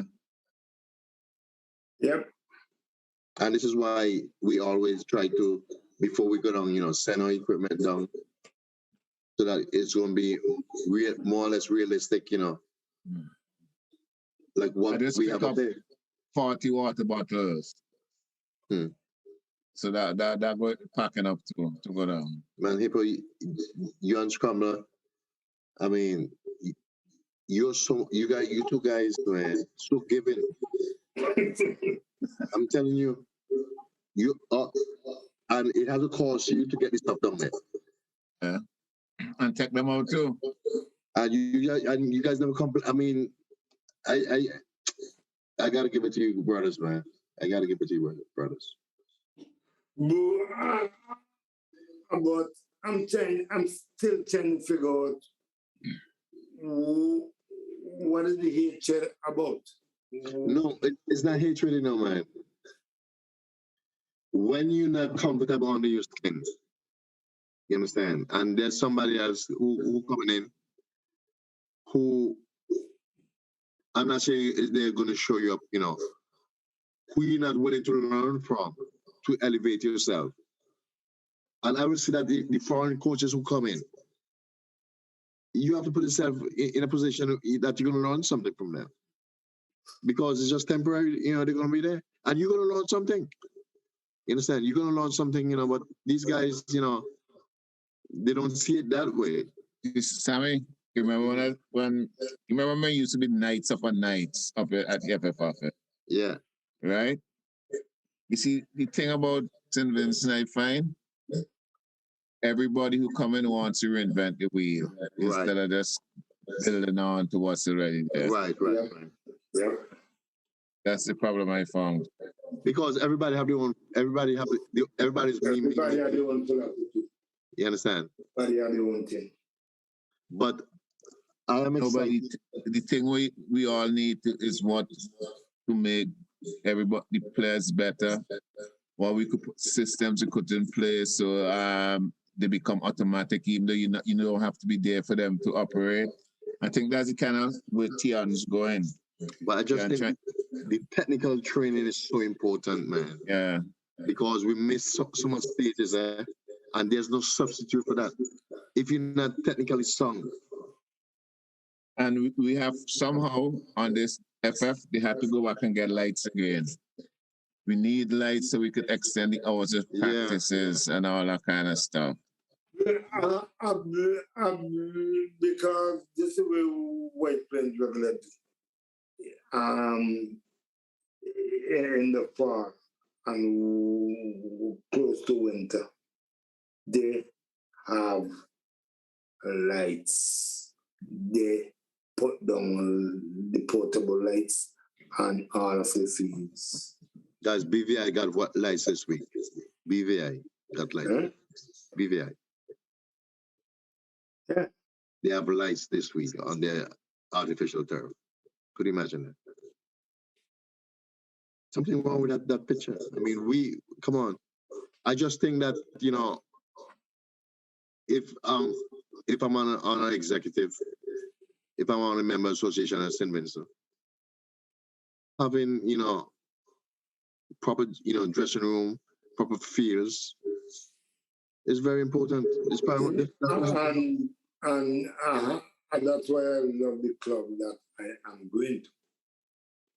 They spend $12 million on their facility. That's a lot.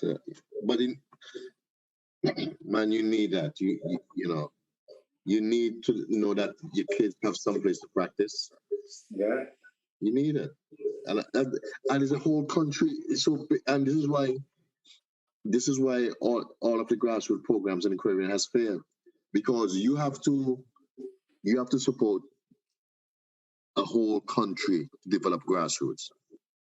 Every kid, if every kid is not involved, and you have to do it that way, you have to touch every kid in the country. Give them a soccer experience. Give them a soccer experience. Yeah. And if you can't do that, you know, I hate to use come around failing them, but you're failing them if you can give them, you know. So, and this is why the government. You see, I think, Sammy, in St. Vincent specifically, we mix up festivals and grassroots. I think that's what I see. Yo, boy, hate that word. No, festivals, right? No. The reason why I don't like the festival, right? It's too short. The time the time from station to station is not realistic at all. It's just too short. You understand? You remember the one I had out Annesville when I utilized both fields? When we play the games on the outside? After I get fired. I get fired before that. You did on God? Yeah. So, and this is the problem with he, right? So me and he sat on the whole program. They decided to fire me. And he's so smart. So he said, hey, I don't need savvy. I could do a festival, which is, what's that scrambler? The one we use, Boga Salva. Mama guy. So it looks good. A lot of kids, a lot of balls. And it's really exciting because kids playing and running up and down. Coming after that, I called to my mother, what's now after that? Next week, the following week, nothing. Nothing at all. But it looked good. So, Mama guy. That was just like a charade. No, Mama guy. The Mama guy. Yeah. Well, I think we got to figure out a way, Sammy. Man, community. In your thought process, we got to figure out a way how we could utilize that development center, man. That's for the youths. That's a philosophy we have to bring kids from the elite program, Hippo. That's the hope for the elite program. That center. Because the kids are there already. They have the kids. Everybody has a database. I'm surprised that, if we don't have, everybody have a database of all of the kids, from the clubs to the national teams. And the kids are there. It's just a matter of. Anyway, gentlemen, I got a call. Yeah. So, what's your name? Akeem still around? Akeem gone too. He just deliver here and there. All right, so guys. Mr. Carrington? Keep in touch, man. Yeah? Keep in touch. November 1st. All right, buddy. November 1st. I'll be. Don't all right, buddy, me now. Because I know you ain't coming down now. I don't make me come down. You make me go and take second vaccine. All right? All right, buddy. Take care. Yeah, later. All right. Mm.